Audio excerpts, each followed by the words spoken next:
preeminent power. It wants to live alongside the United States. Blackwell, writing in 2015, said China's rise is a threat to U.S. preeminence. And he laid out a series of steps that the Biden administration actually is following almost step by step. What Blackwell laid out already back in 2015 is that the United States should create, quote, new preferential trading arrangements among U.S. friends and allies to increase their mutual gains through instruments that consciously exclude China.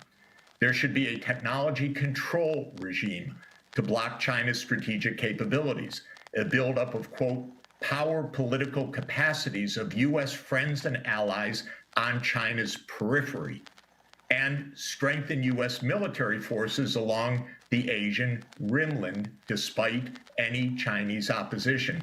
This has become the Biden foreign policy. China knows it. China really is pushing back. But what's very important and interesting to understand, and we've seen it clearly in the dynamics involving the Ukraine war, most of the world also does not want the U.S. as the global preeminent power. Most of the world wants a multipolar world and is therefore not lined up behind the United States sanctions on Russia and so forth. And this was also the message of President Lula visiting China, saying to President Xi Jinping, we as Brazil also want multipolarity, true multipolarity, and we want peace, for example, in the Russian-Ukraine war that is based on not a U.S. perception of dominance, say NATO enlargement, but rather a peace that reflects a multipolar world. This is real. It's happening all over the world. And the fact of the matter is, the reason why this is a historic watershed is that the underlying economics and technological change have made it so. The U.S. is no longer the dominant world economy, and the G7, which is the U.S., Canada, Britain, France, Italy, Germany, and Japan, is actually smaller than the Brics countries in economic size, which is Brazil, Russia, India, China, and South Africa. So we really are, in fact, in a multipolar world, but in ideology, we're in a conflict. But Jeffrey Sachs, I wanted to ask about that. You mentioned the Brics. The Brics Bank that is now in China, and President Lula has named Dilma Rousseff as the head of the Brics Bank. Its importance in terms of this multipolarity in the world economies, the potential for even the creation of alternative major currencies to the dollar as a result of the Brics alliance, the impact of that on world affairs. This is a big deal. And in fact, the United States is withdrawing. It doesn't know it necessarily. Our politicians don't understand this, but our politicians are withdrawing from the world financial and monetary scene and opening up the space for a completely different kind of international finance. I'll give you an example. The U.S. was the creator of the World Bank, but now the U.S. Congress won't put new money into the World Bank. And because of that, the World Bank's actually a quite small institution. It's got a big name, but it's a quite small institution in the financial scheme of things. The U.S. won't put more money in. The Congress says, no, why should we waste our money internationally and so forth? And you get a lot of hubbub about that. So China and the rest of the Brics say, okay, we'll make our own development bank. And they established the new development bank, or sometimes called the Brics Bank, based in Shanghai. And that's just one of the institutions that is really changing the scene. There's the Asia Infrastructure Investment Bank, AIIB, based in Beijing, in fact.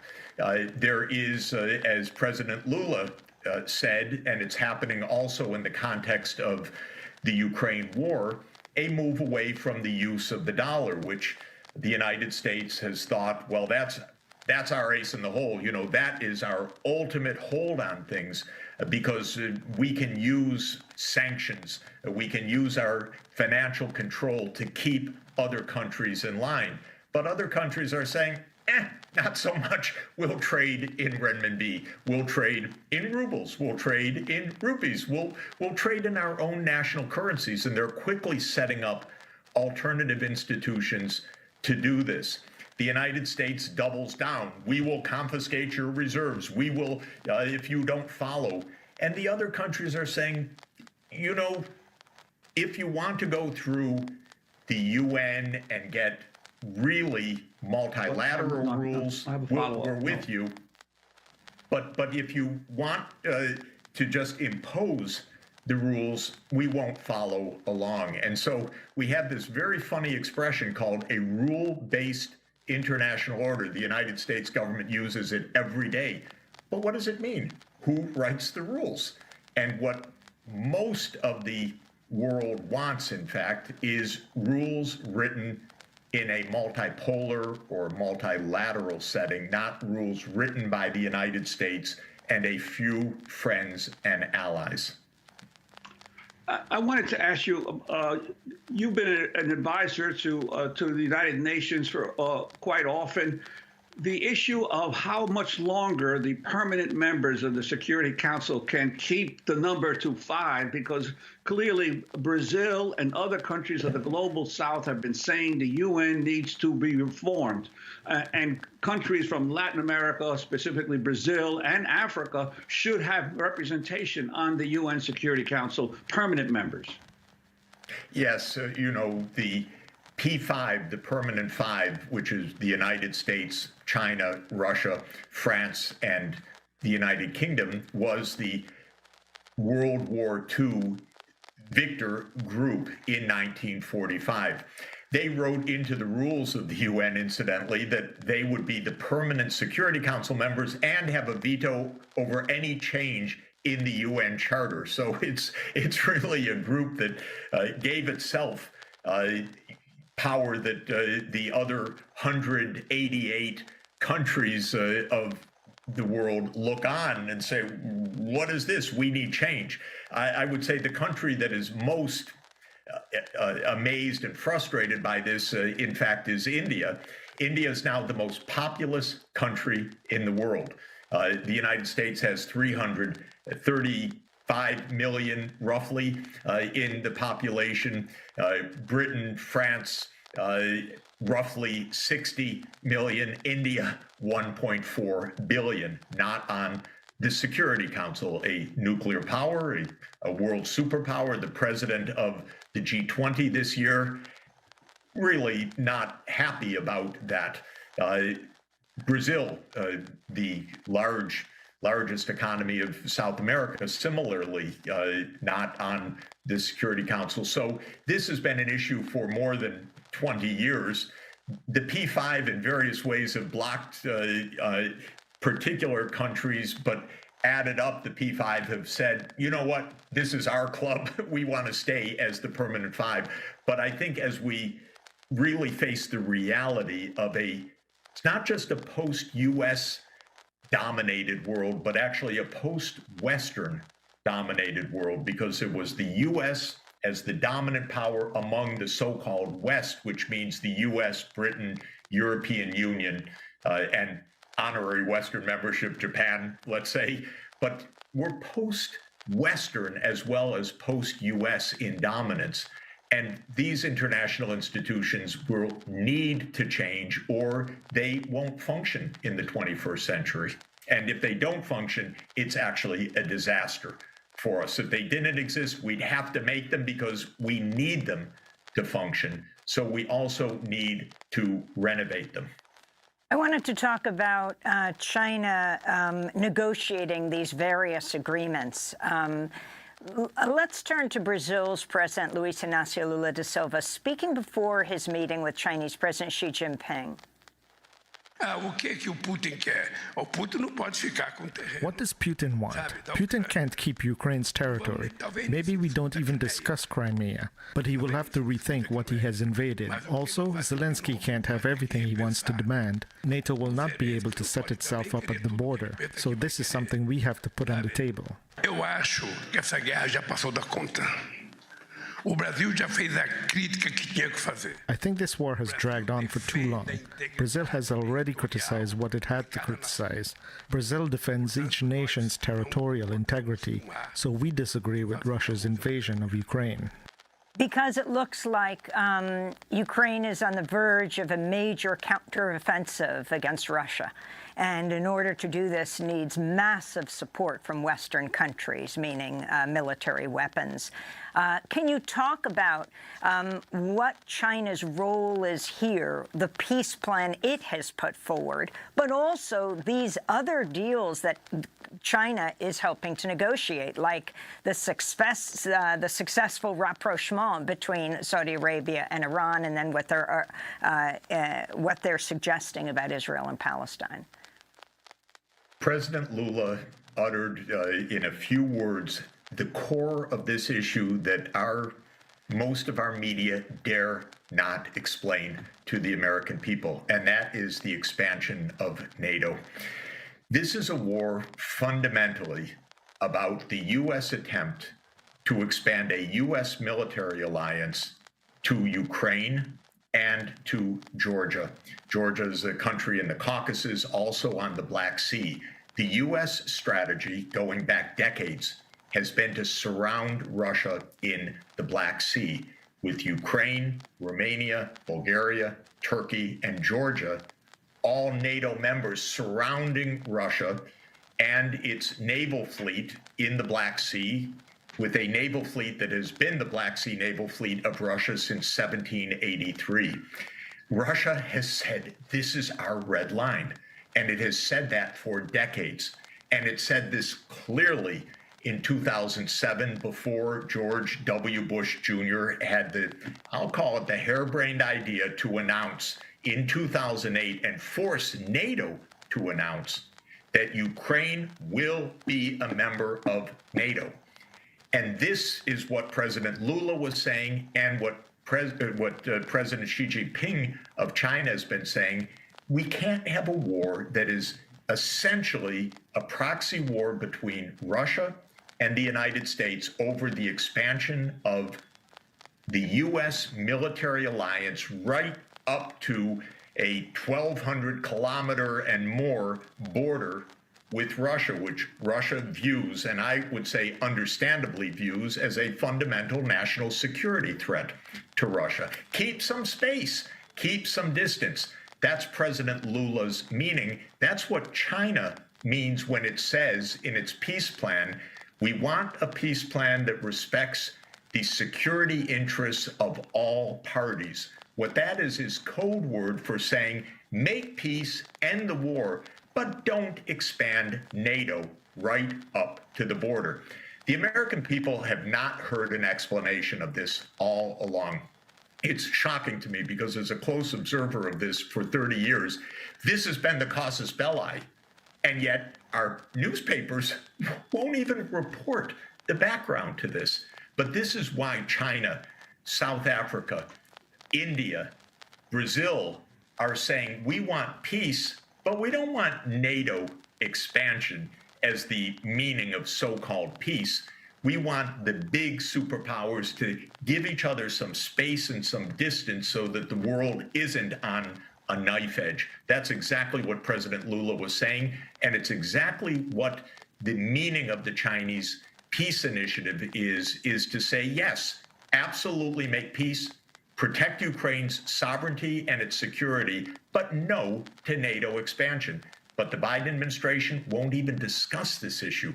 That has been the major failing and the reason why we have not been able to get to the negotiating table, in my opinion.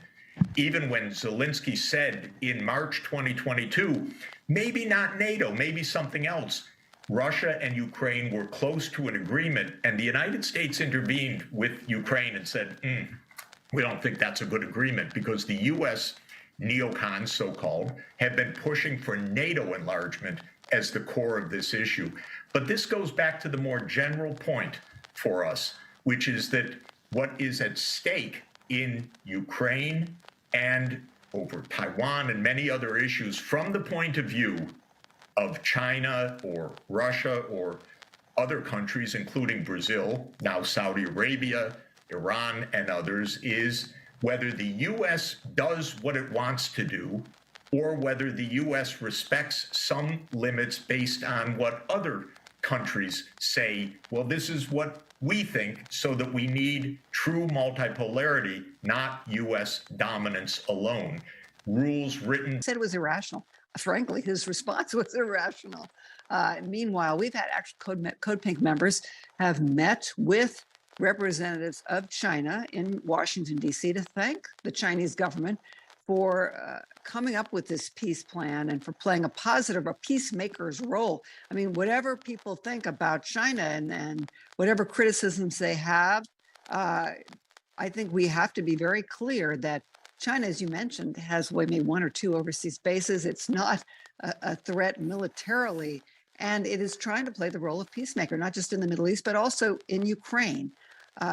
Do you think that China, the global South, can make a difference here? I mean, because it's not just China, it's Mexico, it's Brazil, it's other countries too that are saying we need a ceasefire. We need it now because they know the security of not just Ukraine and Russia and the United States is at stake, but the security of the entire globe. First, I think people should understand a basic fact about China. China has not engaged in one overseas war in the last 40 years, while the United States has been engaged in non-stop wars. We keep pointing our finger at China. Look at how militaristic. We vastly outspend China on the military. We have surrounded China with military bases. We've been engaged in constant wars. We are trying right now to break the Chinese economy. And then we point our finger like the G7 did in this recent meeting in just a kind of a hate-filled, ignorant session. Look at how evil China is. Look at how evil China is. It's so low level for anyone who really follows this. I was actually myself in China last month. I've been to China so many times over the last 40 years. We're in a propaganda field right now of anti-China propaganda that has no basis in reality. And we're trying to create an enemy there so we can crush China because they're daring to achieve economic development. So this is the starting point. Now, in terms of China's peace plan, it has one crucial point, and it says that a peace agreement should respect the security interests of all parties. What does that mean? That's code for don't expand NATO, because Russia, understandably, regards that as a direct security threat. To have NATO weapons on Russia's 1,900-kilometer border with Ukraine is not what Russia would like. Just like we would not be thrilled with Russian bases in Mexico or in Canada or any place else nearby. That's what Russia's trying to tell us. China gets it. China just uses very Confucian, if I could say, very nice, orderly words, respect the security interests of all parties. And that means to the United States, would you understand what Russia has been saying to the US since Russia was independent December 1991? Don't enlarge NATO. And especially since 2008. My God, not to Georgia. Are you kidding? That's what they've been telling us. And China gets it. And that's why Biden immediately rejected it. Because this is a game. The game is Nuland's game to expand NATO to Ukraine. You know, I Okay? think a lot of people don't realize, Jeffrey Sachs, that this has been a long time coming, not just in terms of, beginning in 2004 with the greatest expansion of NATO, but also in 2020, we had NATO recognize Ukraine as what I call a de facto member with this interoperability agreement saying, we're going to integrate our armed forces. Now, what's the difference between being a de facto member of NATO and an official member of NATO? Well, it could be what you're talking about, bases. It could be nuclear weapons.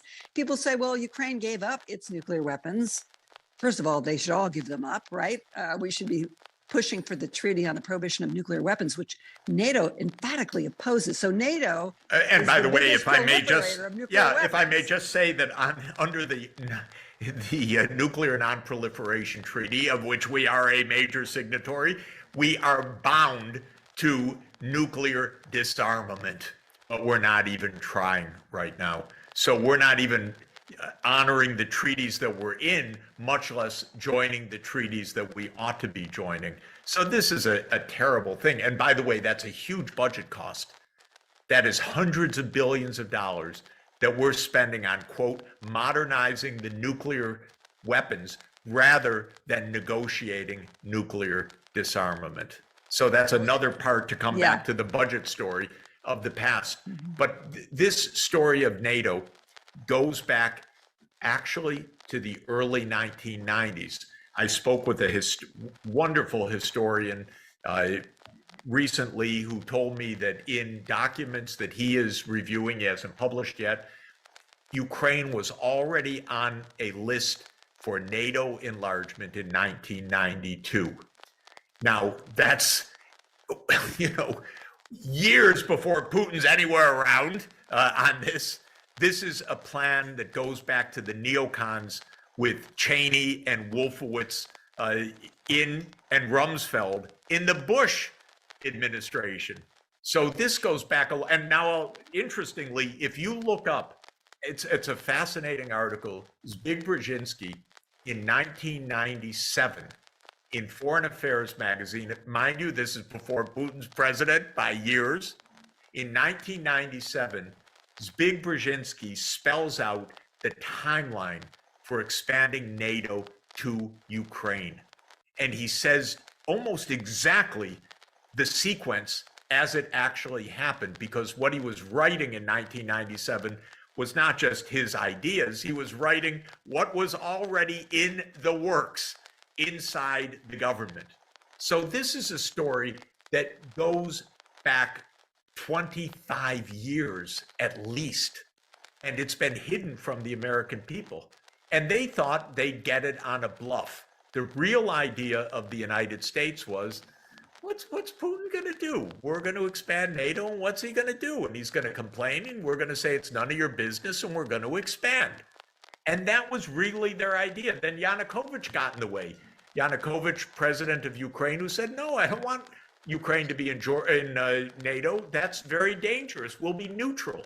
Well, the U.S. helped get rid of him. So this is a long, long story. None of it told honestly to the American people. And then if you say it now that this had something to do with the war, try to get it published in the New York Times. You can't. Jeffrey, people say, I've heard this over and over again, and they quote different people, unnamed people, I won't give them the credit here. They say, look, the reason why Putin has not invaded Poland, let's say, is because Poland is a member of NATO. So Ukraine needs this protection. If Ukraine were a member, an official, not just a de facto or interoperability member of NATO, then Putin never would have invaded. That's possible. But you know what? The way we did it, we virtually guaranteed a war. Period. In other words, to say, okay, Ukraine, you're going to join NATO, and the Russians are saying against our border, no.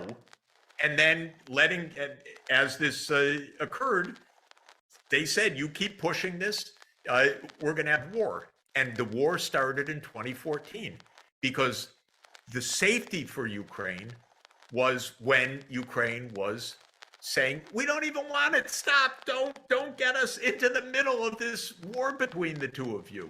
So the fact of the matter is this: NATO enlargement was completely unnecessary and provocative all the way back to the 1990s. And then we saw in But- 2019, but just to Ukraine say- embedded in its constitution this vow to join NATO. Just to say, even the first round, which was Poland, Hungary, and the Czech Republic, the Russians hated it, but it didn't cause a war. That's far from their borders. Then the next round came, and the Russians were really, really annoyed because that one was on their border with the Baltics. So it was Latvia, Lithuania, Estonia, Slovakia, Slovenia, Bulgaria, and Romania. And then they said, oh, come on, will you stop? Then in 2007, Putin said, okay, you've done it. You keep expanding NATO. You promised you wouldn't, but you keep doing it. Stop. Do not come up to our border with Ukraine and Georgia. And by the way, people should take a map out and understand a little bit about this. The real goal of these neocons, the Nuland neocons, is to surround Russia in the Black Sea. This is why, where does Georgia come in here? I don't mean Atlanta, Georgia. I mean Georgia, the country in the Caucasus. Where's that come from? If you look at a map, the idea of these neocons is that you have Ukraine, Romania, Bulgaria, Turkey, and Georgia surrounding Russia in the Black Sea. And Putin saying, don't do this, stop. And he says this in 2007. Then in 2008, Bush pushes this, and Nuland is key member of the administration then. And they push this over the opposition of the Europeans and get the Bucharest NATO declaration to declare that Ukraine will be a member of NATO, will. And by the way, Biden has been part of this all along. And the military industrial complex has pushed this. The literal lobbies for NATO enlargement have been Raytheon people. I mean, you can't make this up. This is how the U.S. government works. Lastly, Raytheon- Jeffrey Sachs, Yes. I want to ask you about Ukraine and the future of Ukraine. Should we continue on this calamitous path of endless war, propping up the Ukrainian government to the tune of $6 billion a month, spending over $115 billion to continue the war, half of that going to military contractors for weapons and military training. Meanwhile, what's going to happen to the Ukrainian economy? Because we've already read about Zelensky privatizing a lot of these industries that were nationalized under the Soviet Union. And we know that BlackRock, representatives of BlackRock have been over in Ukraine. And we know that Zelensky has a website. And on the website, there's a menu for privatizing Ukraine and inviting investors to, yes, invest in the military in Ukraine. Where do you see this going? Should we continue on this course? Look, Ukraine is being destroyed. The first tragedy is for Ukraine itself. Being a place where the U.S. wages a proxy war is the worst place you can be. As Kissinger famously said, to be an enemy of the United States is dangerous, but to be a friend can be fatal. We are killing Ukraine. Literally, we're killing Ukrainians, but we're killing Ukraine. Think of how we loved Afghanistan, how we love South Vietnam. What do we do? Iraq. If you are the place where the U.S. is waging a proxy war, first of all, you will be physically destroyed. You will have mass outmigration of young people, of talented people, of people just trying to survive, for God's sake. You'll have your infrastructure destroyed. All of this, the Ukrainian economy is busted, and the Ukrainian population has shrunk tremendously because people have left the country. And so this is in no way helping Ukraine. This is just, I tried to tell the Ukrainians, I'm for you, I'm not against you. They kept thinking, oh, that's Putin propaganda. I said, no, listen, I go back to the Vietnam War in the United States, to Iraq, Afghanistan. I've seen what happens when the U.S. grabs you in a proxy war. And this is what's happening right now to Ukraine. It's being tragically destroyed. And every time things don't work, our side ratchets up, and they keep ratcheting up. And sad to say, you know, Obama knew in 2014, he got the main point when he said,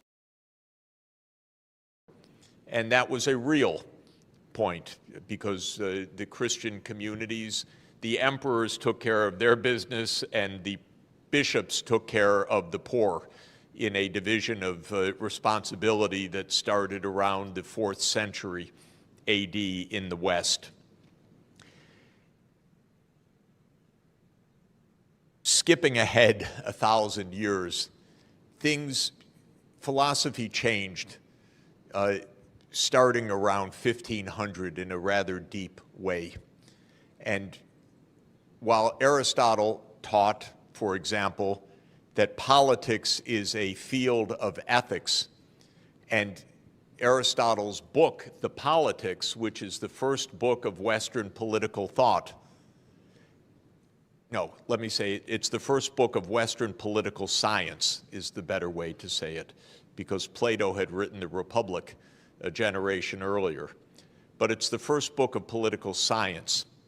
It is paired with his ethics, Nicomachean Ethics, as two joined volumes, because for Aristotle, ethics and politics were the same. Of course, in 1514, I think it is,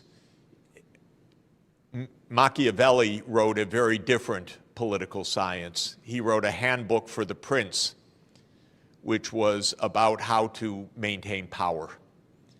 And political science in the West began to be the science of maintaining or managing power, not the science of producing the good. And in fact, Machiavelli was teaching the prince. He was actually making a job application back to the Medicis because he had been dismissed from the Medicis, wanting a job back that he was advising the Medicis how to hold power in Florence. Later in the next century, one of the most influential texts in Western cultural history was written by Thomas Hobbes, the Leviathan. And this was written in 1640 as Western science was taking shape. And Hobbes wanted a scientific theory of human beings, but modeled as individual atoms that collide with each other. Because for Hobbes, there was no longer a cultivation of virtue, but rather each individual with insatiable desires. So Hobbes's model of human nature is that it is simply unbounded desire. It can't be taught to moderate desire. It can't be cultivated for virtue. It is individualistic and it is insatiable. And so Hobbes said, unless there is an overarching power, people will kill each other. And so we need a Leviathan, he said, to stop human nature from committing non-stop violence. It was a very pessimistic view of human nature, but notice the main point is no longer was there any idea of developing virtue. That was deemed to be impossible.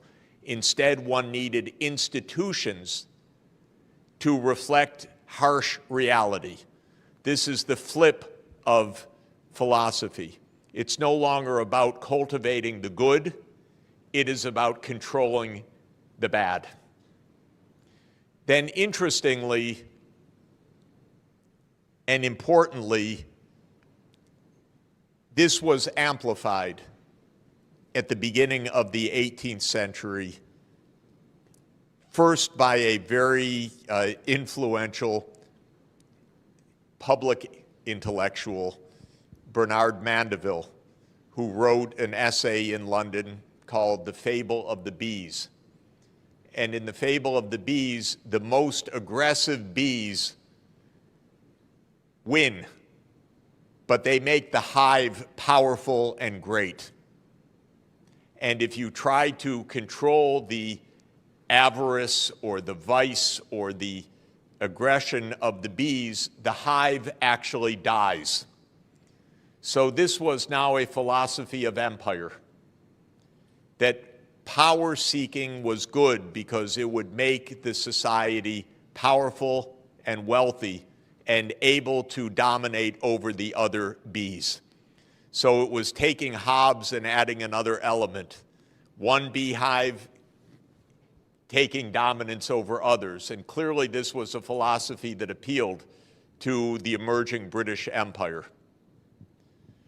Then came Adam Smith 6 decades later in 1776, and he said, in agreement with Hobbes and in agreement with Mandeville, that human nature is individualistic, tastes are unbounded, desire is a great motivator, but market forces will tame all of that, because market forces will force a kind of competition that will lead to a socially beneficent outcome.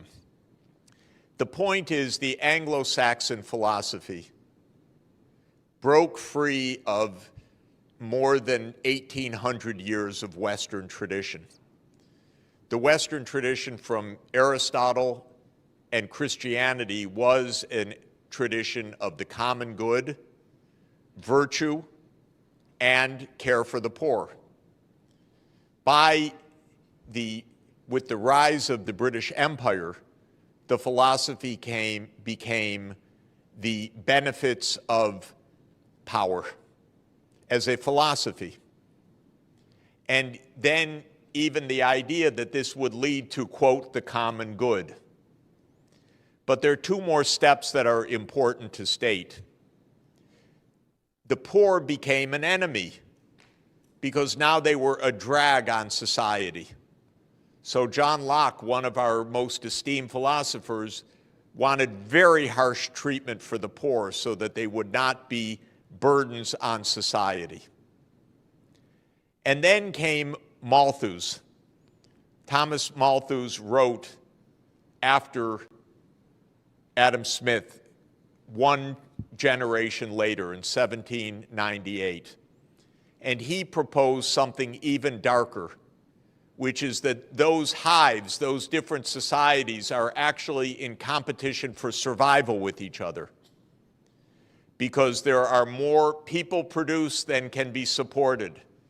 And so life is a battle for survival, and trying to help the poor is inevitably to fail, because there will just be more poor people. That was his iron law of population. And that led in the next step.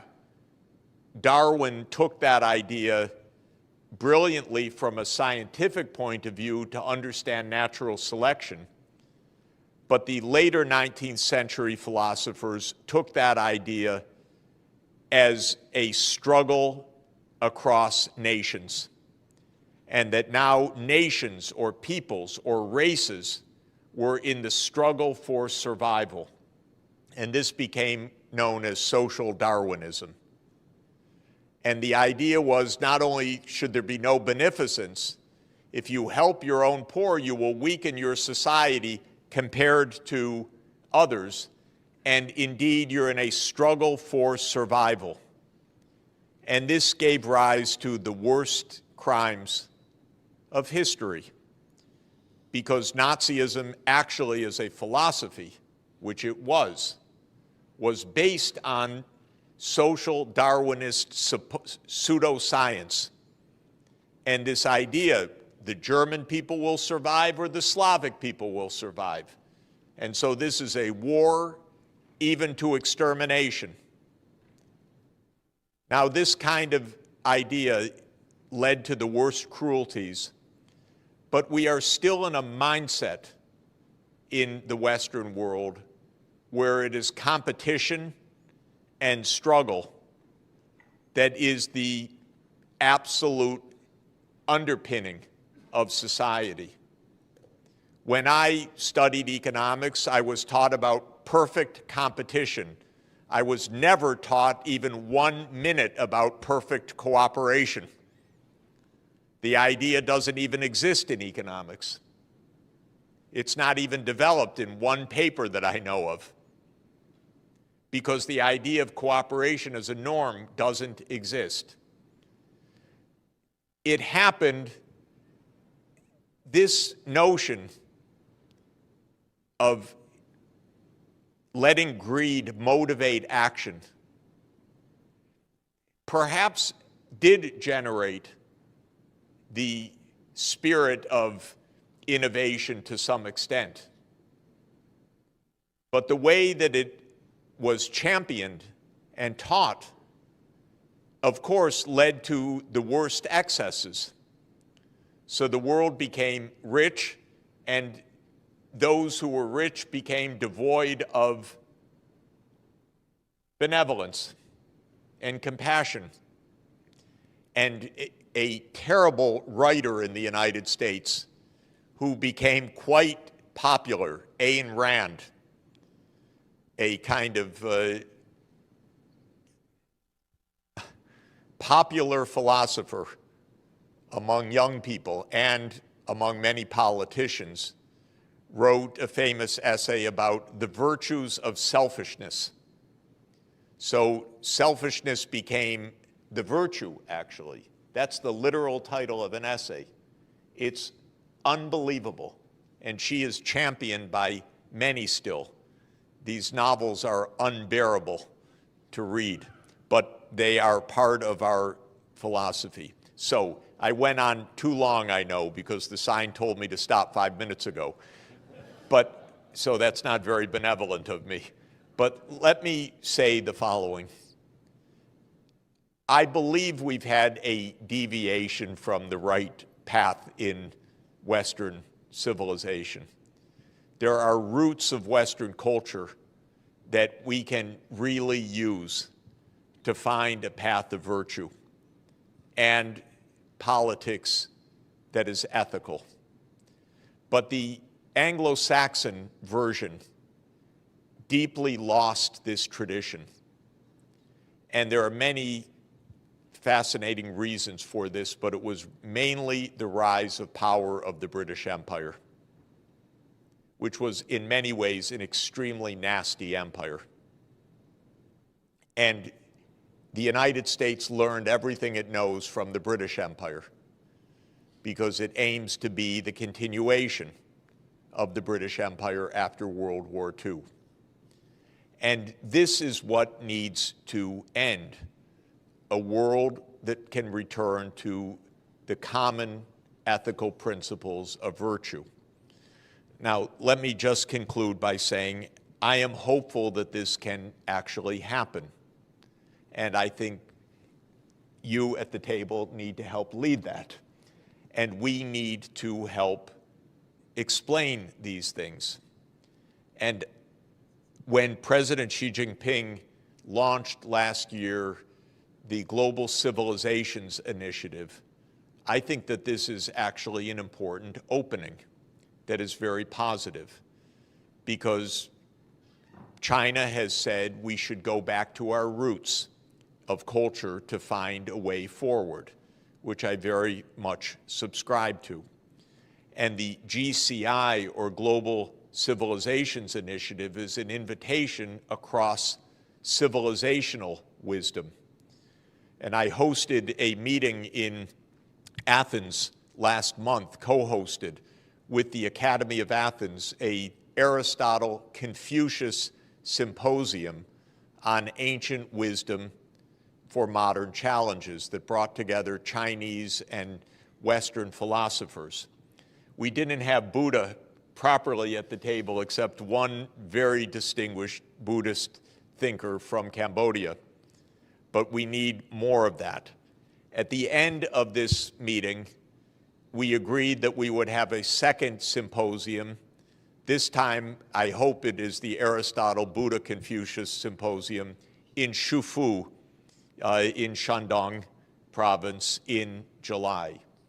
I hope we could participate together in that. We will be back for that. Many philosophers are interested in that. I will be in Shufu in next month for the Nishan Forum, which is also a philosophical forum, but the Shandong government has asked to host the follow-up meeting of the Aristotle Buddha Confucius Symposium.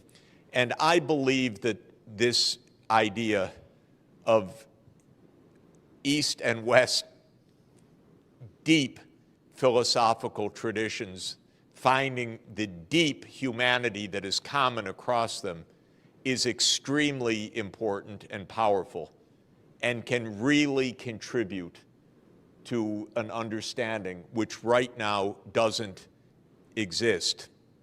And I think the failings of this understanding are overwhelmingly on the Western side, if I may say so, because we are steeped in a philosophy of competition and even war.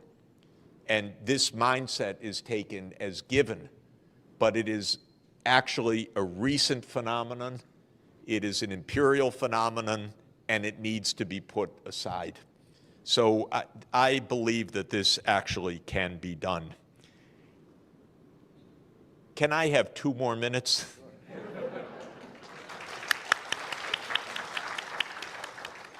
Because I want to talk about net zero by 2050. And first to say how much I admire what Dr. Shaw proposed, and is the book in English also, or in Chinese? Okay, we're going to have to get me an English translation somehow, if we can, but I'm very eager also to read your forthcoming paper. Let me add a couple of things that I think are central, but I think they're already exactly in your climate club idea. It is not possible to reach net zero one country at a time, least of all for an island. We need an interconnected energy system, region by region, because if you are tapping renewable energy, it's intermittent. So it's sunny here or windy here. This needs interconnection. And East Asia should be interconnected in a common grid. There is a mainland China program called GuideCo, Cooperation Organization, that is the China State Grid engineers who are doing analytical work on interconnecting regional grids for Africa, for South America, for North America, for Europe, and for Asia. This is very important work. Taiwan should be connected to the mainland in a power grid. And the mainland should be connected with Mongolia, and it should be connected with the ASEAN countries, and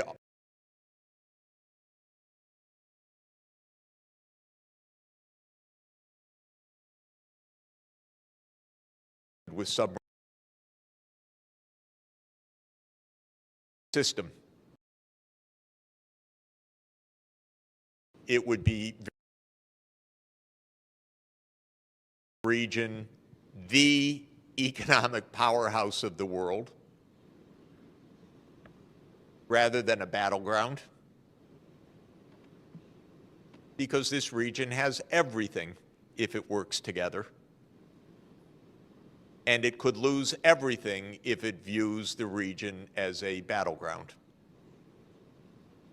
I think everyone in this region can understand this. The only one that does not is my country, actually. But the U.S. needs to be told, let us solve our problems. we know how to discuss. Don't meddle, because you will make a mess. This is actually the truth. This is true about Japan. It's true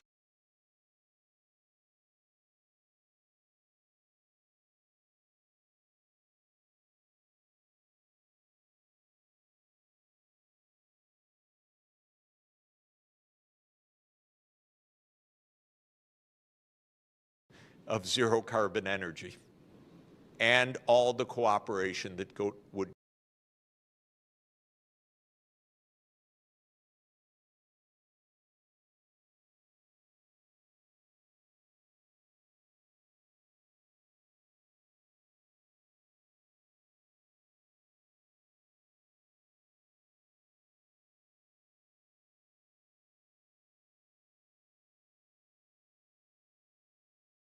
the regional cooperation, the regional structure, and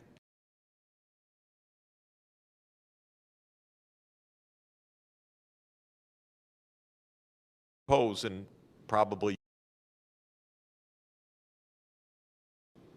roadmaps that show the physical interconnectedness, what technologies, where,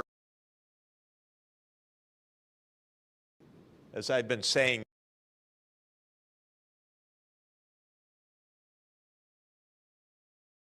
opposite of a plan. It's 80% fossil fuel.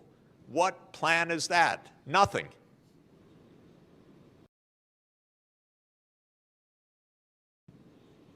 Please, don't encourage them. So show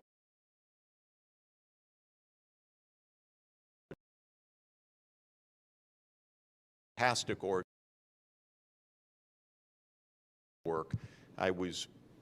Sonia and I were just in Beijing with them a couple of days ago. We'll come back for a meeting that they're hosting on September 26th for a worldwide meeting on energy interconnections. I think that this is really absolutely at the core. So I agree with everything that you said, and I think that it's absolutely the way forward. And in that polycentric world, there's a concept which I find very useful. It's a concept adopted by the European Union, but a concept that actually started with the Roman Catholic Church, and that is the concept of subsidiarity, which is that we need governance at all levels. So we need global governance, regional governance, national governance, local governance. You put each problem at the lowest level possible, closest to the people, where it can be solved, but not below the level at which it can be solved. So the power grid cannot be solved at the national level. It must be solved at the regional level. The targets for decarbonization must be solved at the global level, and so forth. And the idea of subsidiarity is that we have this multiple levels. We have global governance. We have a global government that can do certain things and not other things. We have regional government. We have national government. We have local.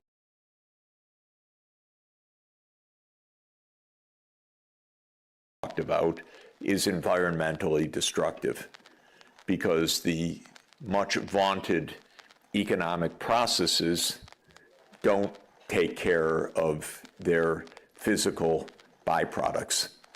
And some of them were not understood till 50 or 100 years ago, like greenhouse gases and their effects on climate.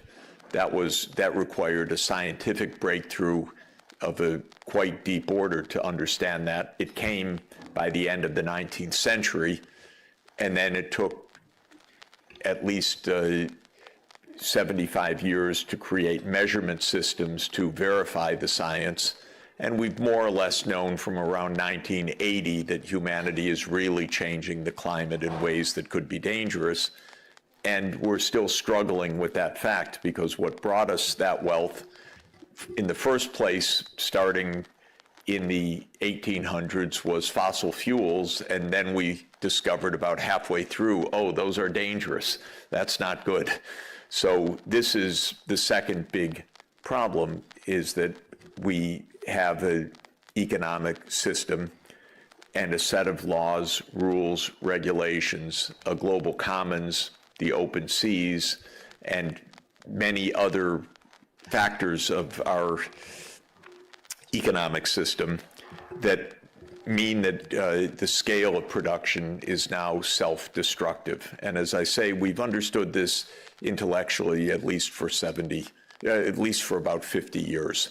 It was 50 years ago that the first conference on this fact took hold. It was 51 years ago that the first good book about this, Limits to Growth, was written and made clear that there was a real problem.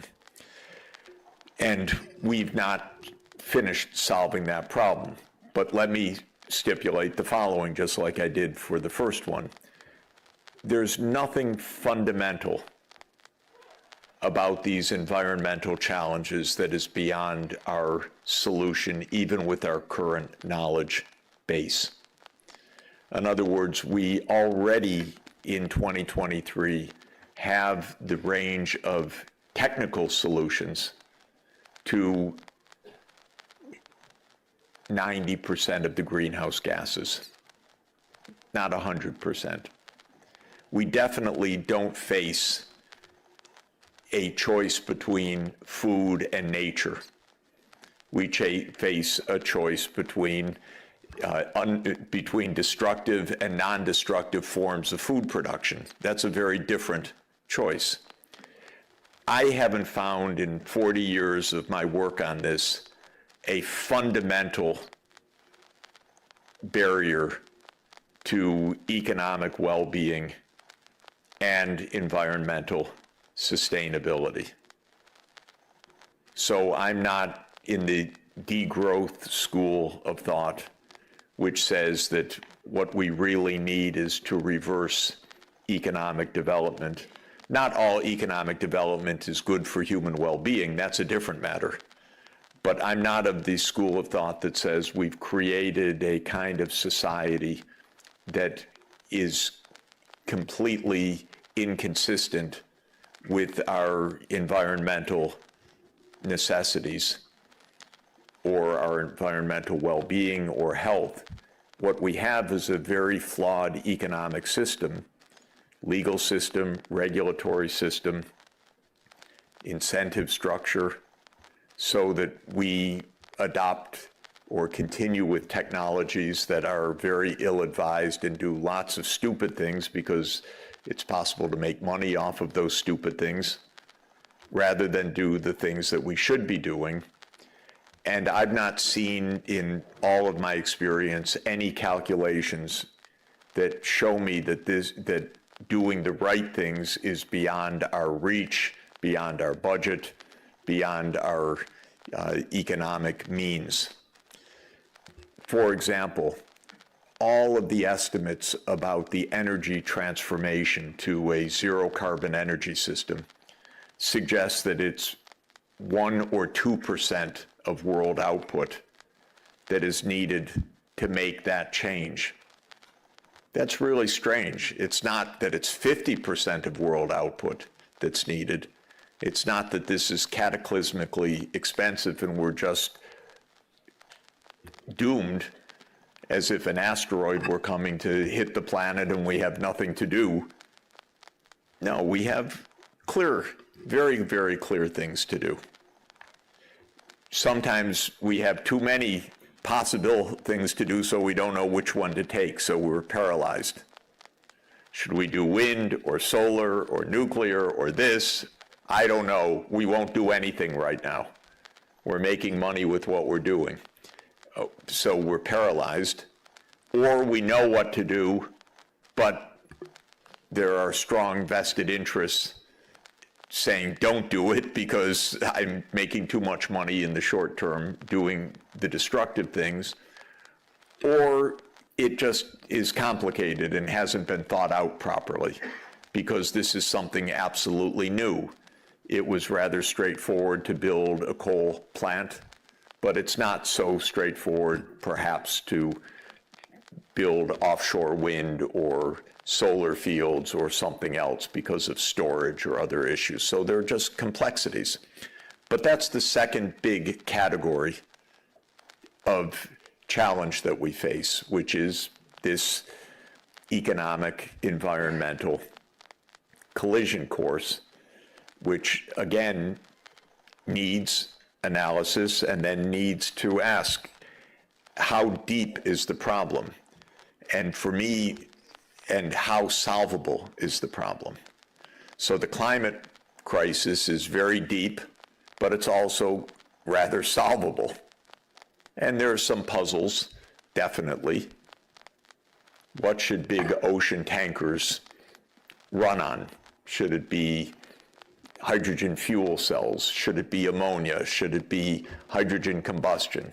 I'm not an engineer. I've heard the arguments from the engineers. I want them to fight it out. I want them to try different approaches, but clearly we should be trying these technology lines. The third big challenge, which is a challenge of time immemorial, is that we seem to have a very hard time to stop killing each other.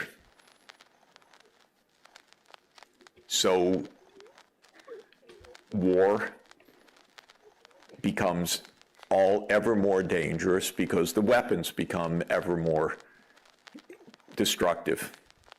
And now we're technologically so smart that we figured out how to destroy the whole humanity. Damn it. If we weren't so smart, we wouldn't have this trouble. But a few geniuses figured out you could make nuclear fission work to make a bomb. By the way, there were probably 50 people in the world that understood that. And they figured it out, and then they gave it to a world of idiots.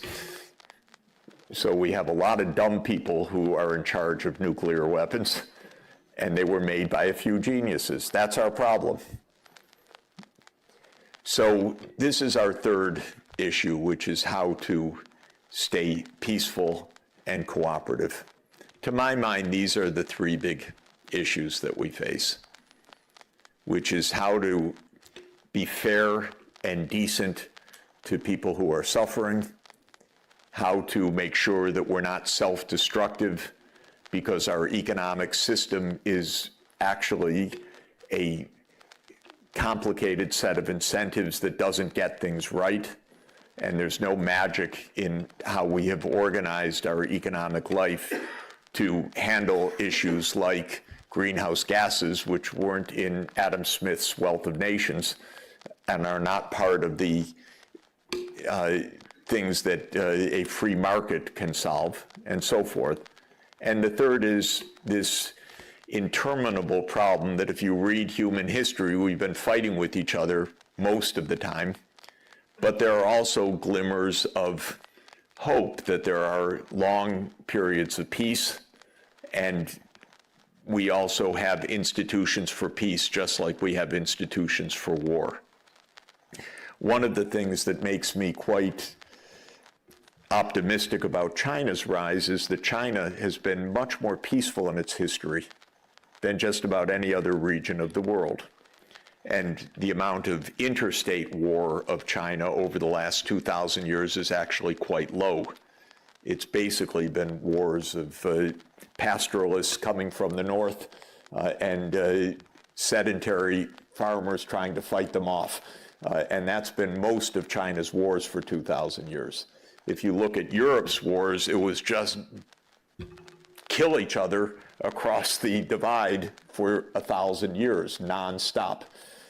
So China at least has a peaceful tradition, and I think it fits actually with this idea of harmonious society, with the idea of global civilizations and so forth. I'm quite an optimist, I have to say, about that, because I think it actually there's a deep rootedness. So that's all we have to do. End poverty, protect the environment, stop killing with each other. All right? So, thank you. No, okay. So, no. So what do we do? To my mind, the basic thing is we should think hard about each of those things and then come up with plans.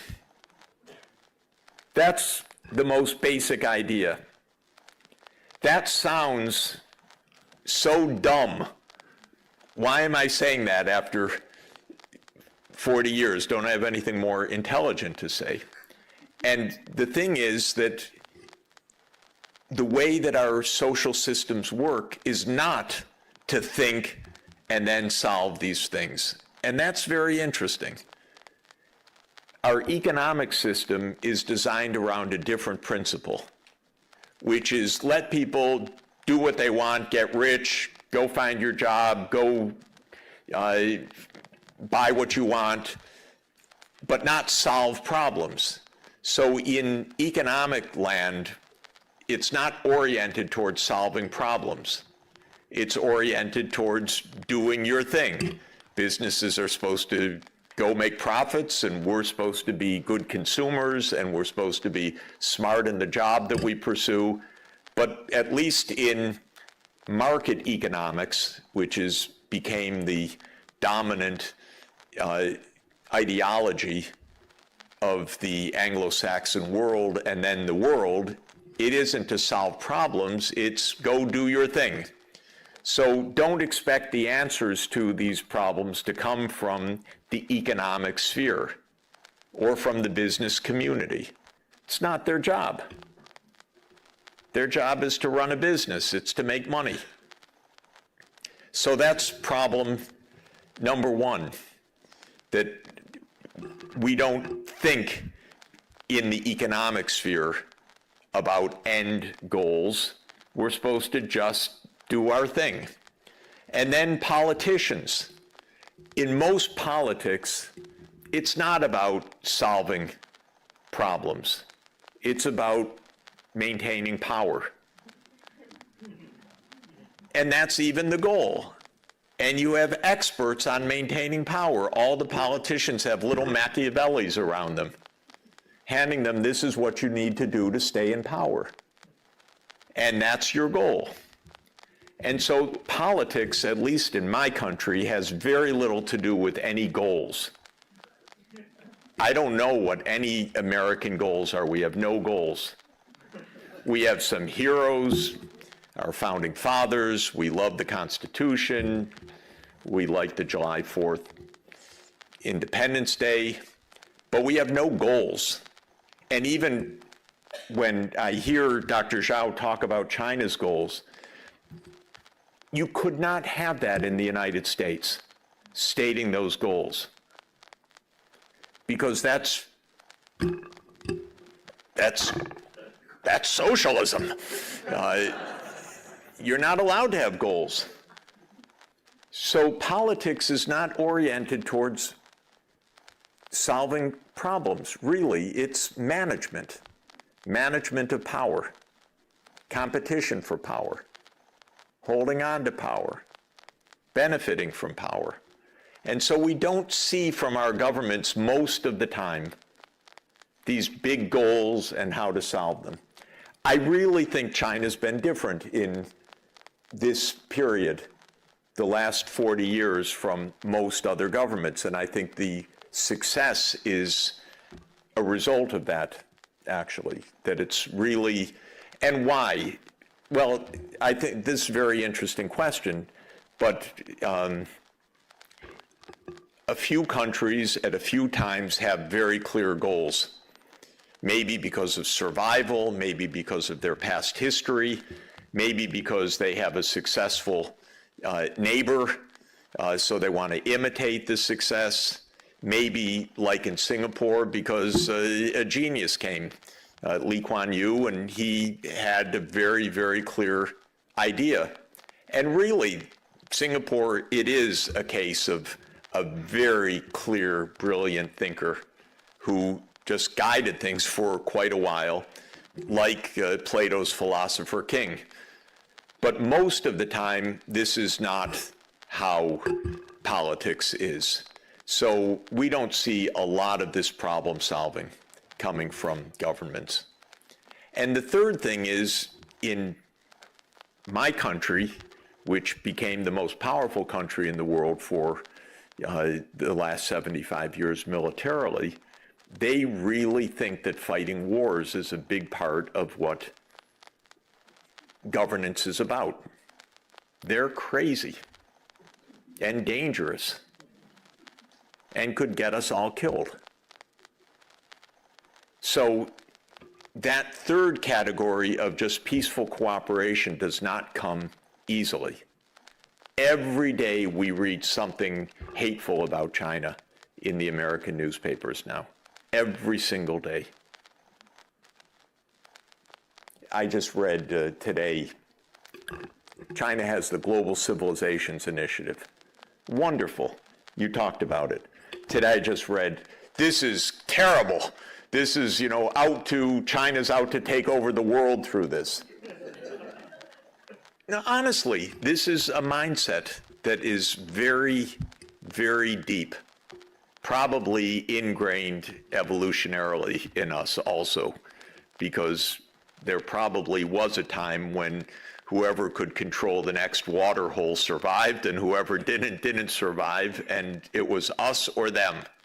And that's not how the world is right now. It's not us or them. We don't need to take over any other place to have well-being, period. There's no crisis of living room.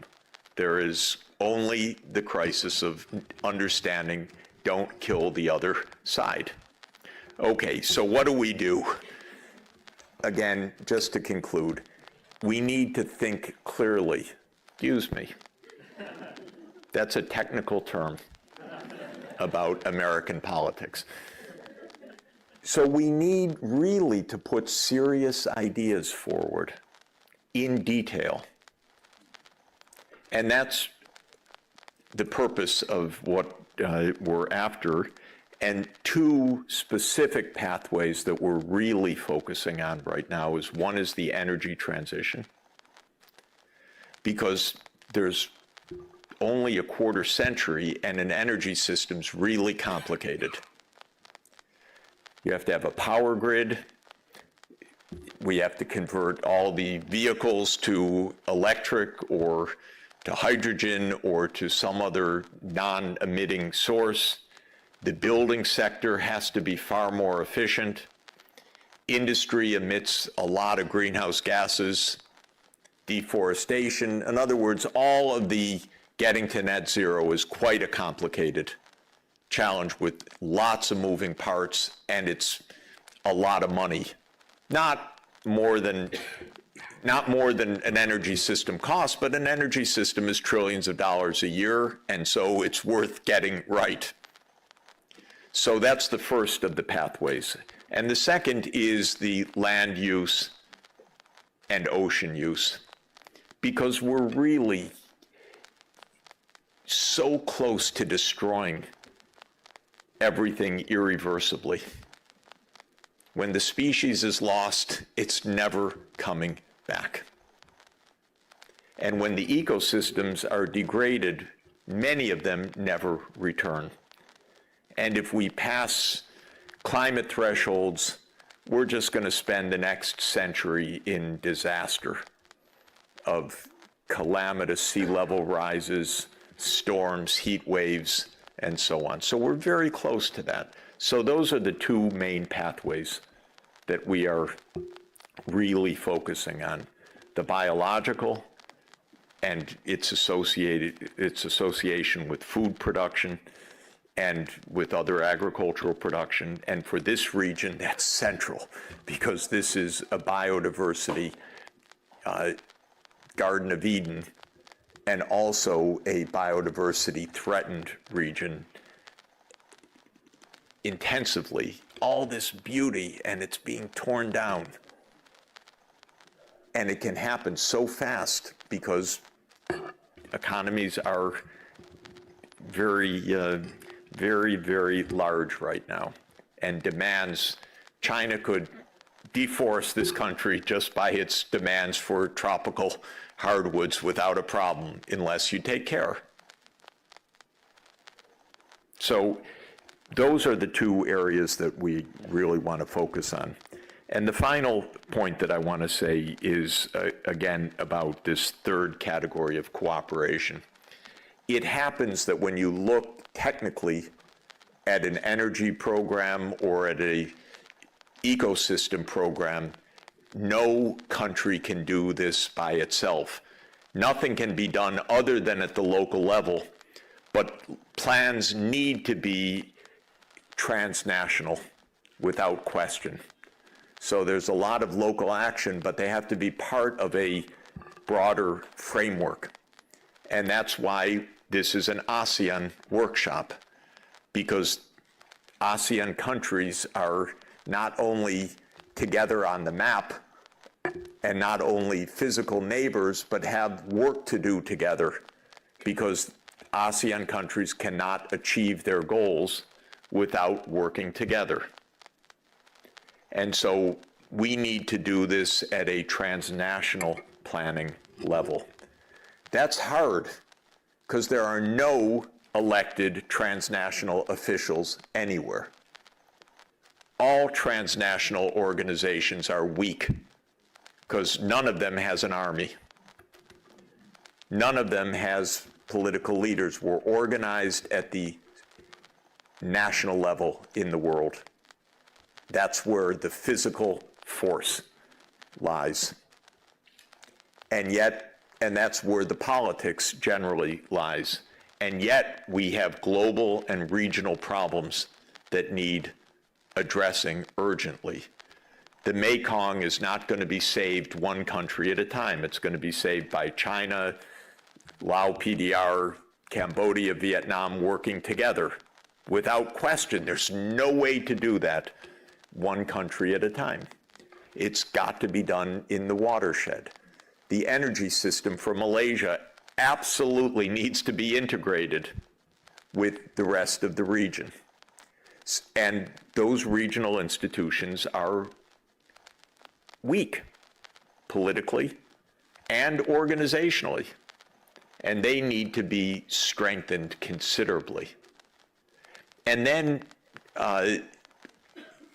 the question of what region is the right region for this. We're dealing with ASEAN because it's a crucial, established regional entity.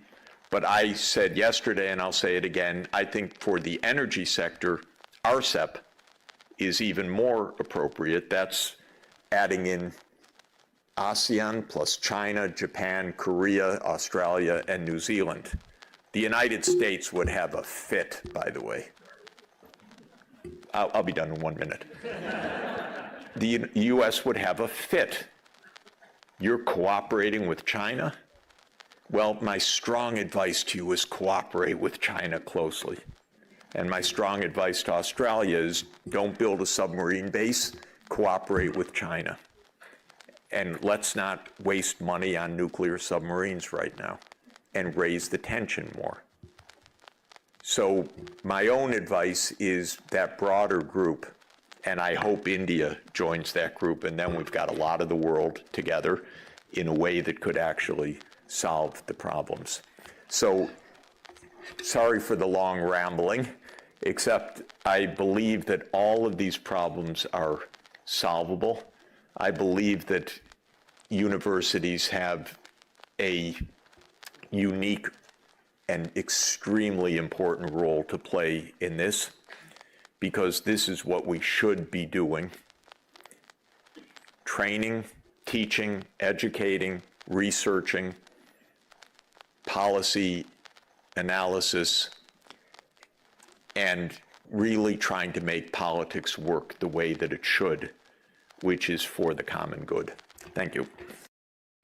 Yeah, we are placing missiles nearby you in Poland and Romania because we unilaterally abandon the anti-ballistic missile treaty, but we're peace-loving, and of course we're going to move NATO right up to your 2,300-kilometer border, and not just in Ukraine, but we're going to do it in Georgia.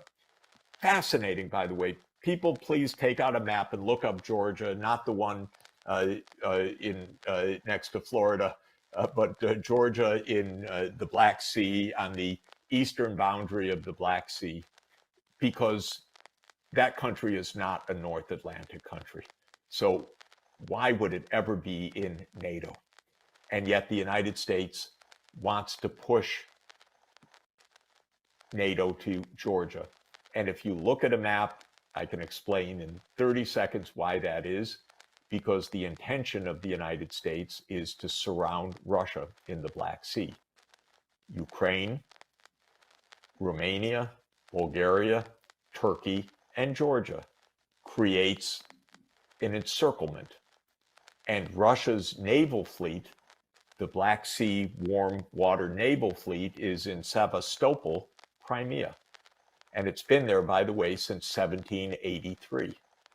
And there was already one major war in the 19th century between 1853 and 1856, where the British had the idea, get rid of that naval fleet. And in the late 20th century, Zbigniew Brzezinski had the same idea of surround Russia by getting Ukraine into the Western camp and actually into NATO. And then Russia ceases to be a major power, is their theory. Well, to make a long story short, this is the major reason for this war, and we've never been told the truth about it. And that is really devastating. Second, closely related issue is that in February 2014, the US conspired to overthrow the government of Ukraine, and it did so. That's not a good move. If you're trying to push NATO and there's a president named Viktor Yanukovych who wanted neutrality, and you get together with forces inside the country and you support the overthrow of Yanukovych, the violent overthrow, not a good look. That's when this war started in February 2014. And then if you look at the real sequence of events, not the mind-deadening repeated mantra of the US government and the New York Times and blah, blah, blah, that this is an unprovoked attack that started in February 2021, 2022, excuse me, which is a nonsense.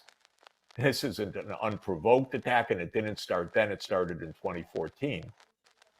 But in 2019 onward, the US poured in armaments to build up a very, very powerful army.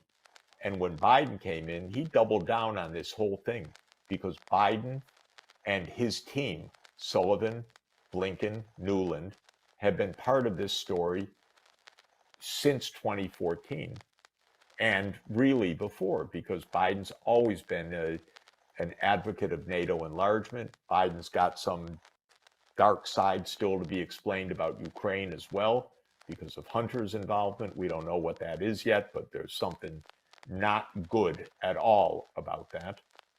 But I think Nuland has been on this case of NATO enlargement. She was actually the ambassador under Bush Jr. in 2008 to where? To NATO. In the 2008 meeting, when the US pushed the proposition and forced everyone to agree that Ukraine would become a member of NATO. So Nuland's been part of this story from way back when, from the Cheney Bush days, and she continued through the Obama administration days as the point person for the overthrow of Yanukovych in the US government and for the NATO enlargement issues. And then we started arming Ukraine heavily, especially in the late 2010s. And then Biden really doubled down when he became president and repeated actually in several high-level processes that Ukraine will become a member of NATO. And to bring us to today, and just to conclude, on December 17th, 2021, President Putin tabled a Russia-NATO security agreement in a draft based on no more NATO enlargement. And I happened to call the White House after that, said, avoid a war, negotiate. It's not even a concession. Why do we want NATO in Ukraine? It's going to provoke disaster. And I was told, oh, don't worry about it, Professor Sachs, but we'll never negotiate over NATO enlargement. It's none of Russia's business. And I said, none of Russia's business? Are you kidding? It's their border, 2,300 kilometers. How can it not be their business where the American military alliance is? But we are so arrogant that we treated it as if don't have to talk to Russia about it. Then as soon as this special military operation was launched in February 2022, Zelensky said, okay, we could be neutral. And they actually exchanged documents, drafts, and negotiated a peace arrangement a year and a half ago in March 2022. And I talked to the negotiators, by the way. I talked to the mediators, the Turkish government, in detail. And you know what happened? The United States came in and told Zelensky, no, you don't agree to neutrality. You fight on. We have your back. You're going to win. You defeat Russia. Okay, now there are hundreds of thousands of Ukrainians dead. This counteroffensive of June, July, August, and September is a killing field. Ukraine doesn't have the weapons, the manpower, the training, the air cover, the artillery to do this, even if it were desirable to do. They don't have it, so they're getting smashed. And Biden doesn't have the gumption to say, you know, this was a terrible blunder. We need to agree that NATO won't enlarge and save Ukraine, but rather, oh, we're all with you for as long as it takes, meaning how many more hundreds of thousands of Ukrainians dead as long as it takes? Oh, come on, I'm 68 years old. I know what it means as long as it takes. It means some moment the U.S. leaves. That's what it means as long as it takes. With a lot of dead in Ukraine, in a country that has been absolutely pummeled by artillery nonstop, basically, on both sides since February 2022, but with a lot of shooting and killing that took place since February 2014. This is terrible. This is destroying Ukraine. This isn't protecting Ukraine. And so this is the real story. But again, the government lies to us. We don't get to debate it. And if you say it, you know, you're a Putin propagandist, you're called. But I have written an op-ed in the last couple of days that I've put online where the Secretary General of NATO himself, someone I know quite well for a long time, Jens Stoltenberg, said when he was speaking in the European Parliament that Putin went to war to stop NATO enlargement. But we don't have to negotiate with him. Well, great favor to Ukraine. It's interesting. I'm just looking at this map from what you're saying, and yeah, NATO has nearly successfully, completely cut Russia off from various bodies of water. I mean, you've got the Black Sea, what you're mentioning, and if they could get Georgia and the rest of Ukraine, you know, then they'll have every other area around that Black Sea, the Baltic Sea as well. They've cut them off from the Baltic Sea with Finland. These are choke points. Yeah, right. Why do you think they're trying to do that? Why cut them off from the Black Sea or the Baltic Sea? I'm curious if the Caspian Sea is next. I mean, is that what you think they're going to go after that one as well? Look, I don't know if you have used to play Risk. Do you know that board game? Yeah. It was a board game of my youth. The idea was to have your piece on every part of the world map. Then you had taken over the world. Well, that's the neocon vision. They're playing risk at the expense of vast numbers of deaths in many parts of the world. They want to have the U.S. military or subservient governments or supplicant governments or pliant governments everywhere on the map of the world. And this is pretty relentless. And it's kind of manifest destiny writ at the global scale. It used to be at the continental scale. Nothing can stop us. We take over all of North America. Native Americans notwithstanding, and so forth.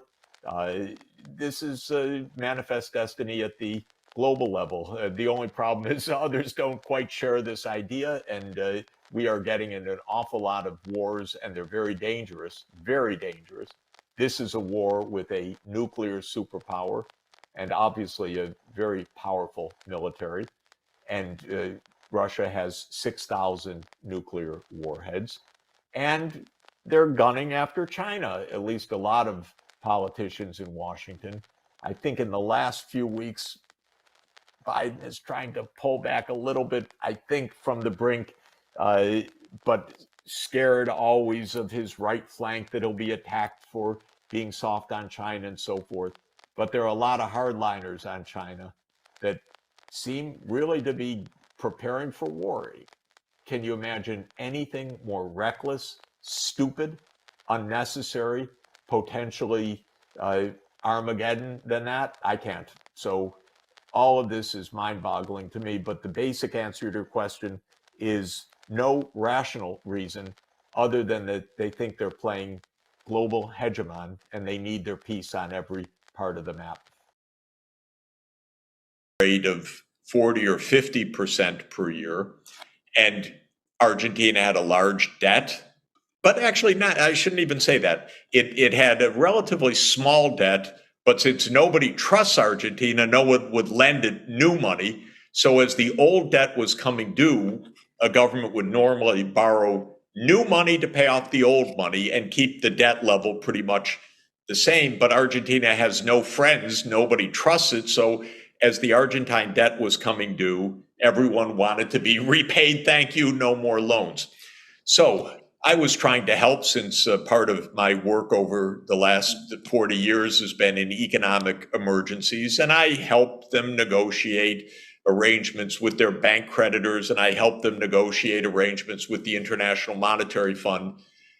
And I said, oh God, this is tough. Nobody believes in Argentina, least of all the Argentines. So after these agreements were reached, I flew to Buenos Aires and I met in a large room with Argentina's poobahs, the powers and shakers. And I said, you know, your situation is not as bad as you think. Your debt is actually not so high. Your need for the central bank to print money is actually not so high. It's just that nobody trusts you. So if we could regain trust, believe me, you know, your balance sheet is actually better than the US government. It's just that in the US, everybody uses the dollar, so you could run big budget deficits. But Argentina's budget deficit was smaller than the US, and Argentina's inflation soared because everyone was always ready to run out of the peso. Okay, so I said, just rebuild trust. I felt pretty good. Compelling speech, showed the data, showed that the US is worse at a fundamental level than Argentina. Flew home, and within days, the finance minister basically resigned because his own political party more or less disowned him after he had gotten these agreements. Oh my God, okay, he's gone. Inflation soars again. And so all that handiwork of saying, you know, there's a way to get out of this, be careful, evaporated, and the inflation eventually rose to more than 100% per year, which is pretty high, although I've dealt with countries in thousands of percent per year. But it was sufficiently high that the Argentines said in this election, we don't want to hear anything about any standard politician. We want something completely new. And the incoming president promised something completely new, specifically to adopt the dollar. And it's probably not going to happen because quickly they backtrack. We don't even have dollars. We can't tie our future to a currency in which we have no reserves. We couldn't back the banking system and so forth. I've not spoken with the new government, although I know the incoming finance minister quite well. I plan to speak with them. The long and the short of it is this is just chronic crisis. So I wouldn't draw too much about general facts from Argentina because basically almost any time between 1823 and 2023, you could have found the country in crisis. And I've dealt with already in my career with a number of presidents of Argentina. And they don't have the internal political capacity to overcome this yet. So all of this is to say, Argentina endlessly fascinating, a little bit bizarre. Hopefully they'll get out of it this time. What's interesting now geopolitically is that the outgoing government had joined the Brics. And that is a good thing and an important thing for Argentina because it brings Argentina and the next door giant Brazil together, which is very good for South America, very important diplomatically, very important geopolitically. The incoming government has said, oh, we don't want to have anything to do with China because Milei is being portrayed as an ardent Americanist, so on the American side of this bloc politics. My message to the Argentines is, look, China's your major customer. Don't be dumb. Don't go with the U.S. in this sense. Trade with the U.S., trade with China. Don't get into this crazy mentality of one side or another. And by the way, in this world today, if you have to choose one side or another, I wouldn't go with the American side. Every time a country sides with the United States these days, it ends up in disaster like Ukraine, because the U.S. is a fading empire. It can't sustain all its promises, not even close. It can't even keep its own public institutions functioning anymore. So my message to the Argentines is you don't have to choose sides. Just be nice, but don't break relations with China, for heaven's sake. Join the Brics. It's a good thing to do. And maybe within the Brics efforts this year, which are very important efforts to create non-dollar payments, there'll be something in it for Argentina. That I'm going to try to explain to them.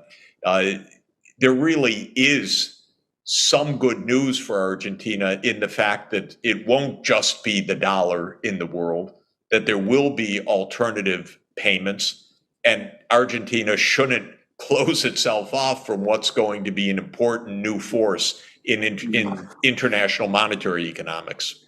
That's all very interesting, because one of the things that I noticed, which has not been mentioned, I think, widely, is that Putin, of course, has just been to the UAE and he's just been to the Saudi Arabia, and he came with a very, very big and very strong delegation of people. And I noticed that one of the people who was there was, of course, Nabulina, who is the central bank chair. And both Saudi Arabia, I didn't realize she was on the trip, but that is a very interesting part. It was interesting because I don't think it was announced, but there was a list of, you saw the picture of all the people in Riyadh, and they were all shaking hands. And one of the people who was there and who shook their hands was none other than Nabulina. So she was there. And of course, Saudi Arabia and the UAE are both joining the Brics in a few weeks. So is Iran. The Iranian president has just been to Moscow. He's had discussions there with Putin. There's just been this announcement of this free trade agreement. And then at the same time, Putin gave this speech at an investment forum run by VTB. And a disproportionate amount of that discussion was about the financial architecture. He was saying that, in fact, that seemed to be the most important thing, that, the finance, you need to get the financial architecture right domestically in order to move forward. but he was also talking about the new financial architecture. And he said some very interesting things about how the existing financial architecture, which is Western based, is becoming outdated and obsolescent, also in a technological sense. So you have Navulina there in all of these meetings, and she's presumably talking about all of these matters. She seems to be very interested in them. And she's talking with the big oil producers. And Iran is also a big oil producer. And at the same time, you have all these discussions from Putin about financial systems. And I wonder whether this adds up. Yeah, the trip was absolutely fascinating, incredibly skillful of Putin at this moment. And it reflects actually three major geopolitical points, all, I think, rather ingeniously brought together. One of them is OPEC Plus, of course.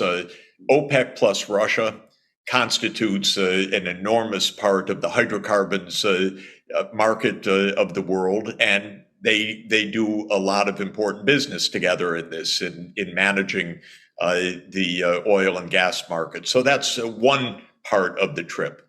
Another part of the trip is clearly regional, which is the integration of Russia with Central Asia, with the Arabian Peninsula, with the Middle East more generally.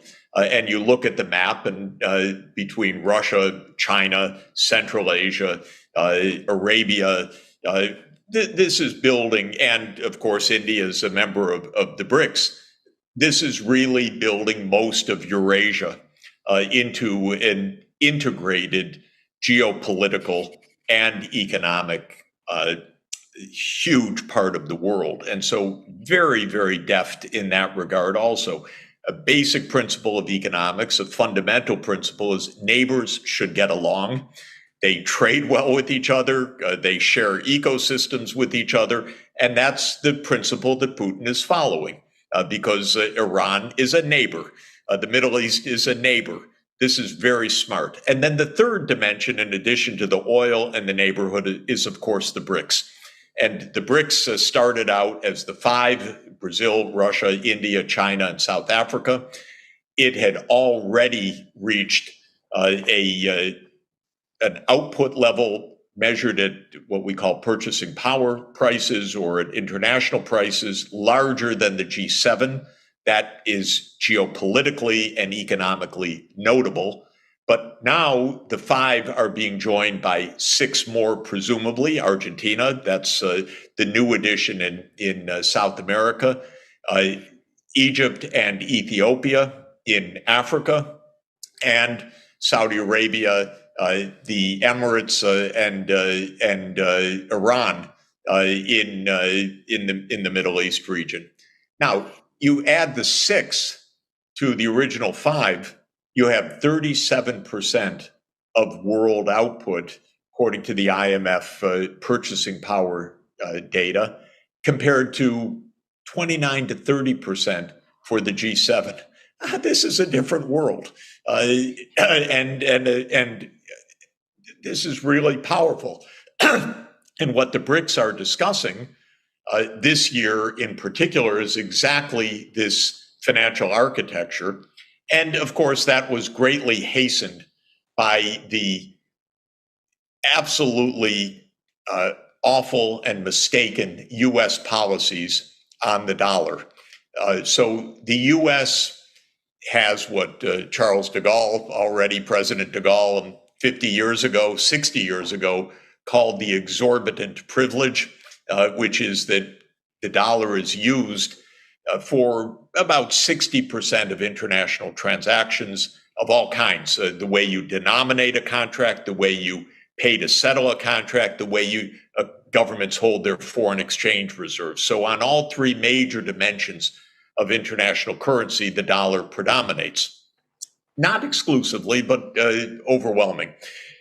And that gives the US a huge advantage. You don't run out of the dollar to what? To the dollar. And so it's not like Argentina, where everyone's sitting on the edge as the US debt reaches 100% of GDP. If Argentine debt ever came close to 100% of GDP, they'd be out the door in a moment.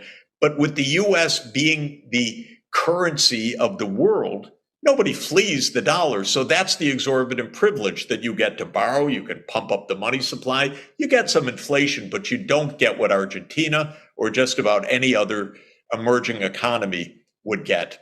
But the US just couldn't leave good enough alone. It had to weaponize the dollar. And this has really been, it's become an addiction. The US generally is addicted to regime change. The US generally is addicted to a foreign policy that says, I don't like you, I want to replace you. Send in the CIA or send in an army, but we get to choose who your government is. Now, this is absolutely disastrous foreign policy, in my view, completely against the UN Charter, completely against international law, but that's the core. And the US figured out 10 or 15 years ago that it could use the dollar as a foreign policy weapon. And the main way that it uses it is in a very crude way, which is to say, one day, your dollars are now our dollars, thank you. Your dollars literally means you have accounts in US banks or US controlled banks. That's what a dollar is in effect, M2 definition of a dollar. So you're holding dollar accounts in institutions that we control. And what the US has come to do increasingly frequently is freeze the money of other countries, of their central banks, no less, of their state enterprises. And the United States did this with Venezuela.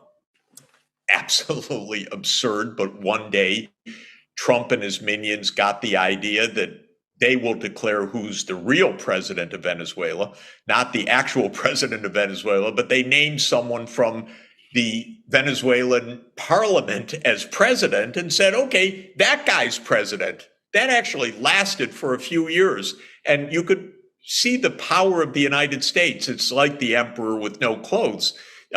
About 40 countries said, now Mr. Guaido is president, not Mr. Maduro, who's actually president. So you could see a measure of the US influence that other countries would follow this nonsense. But in the process, they said, Mr. Maduro's no longer president, because we said so, and he no longer has access to the foreign exchange reserves of the country. We give that to this other one. Well, this is absolutely crazy. Even the IMF couldn't, I shouldn't say even the IMF couldn't figure this out. It doesn't have the gumption to say to the United States, that's ridiculous. So, no, we have a big issue. Who really controls the foreign exchange reserves? So these games went on for years. Of course, with Russia, it's much more serious than that. The United States froze its estimated $300 billion of Russian financial assets. That's a lot of money, by the way.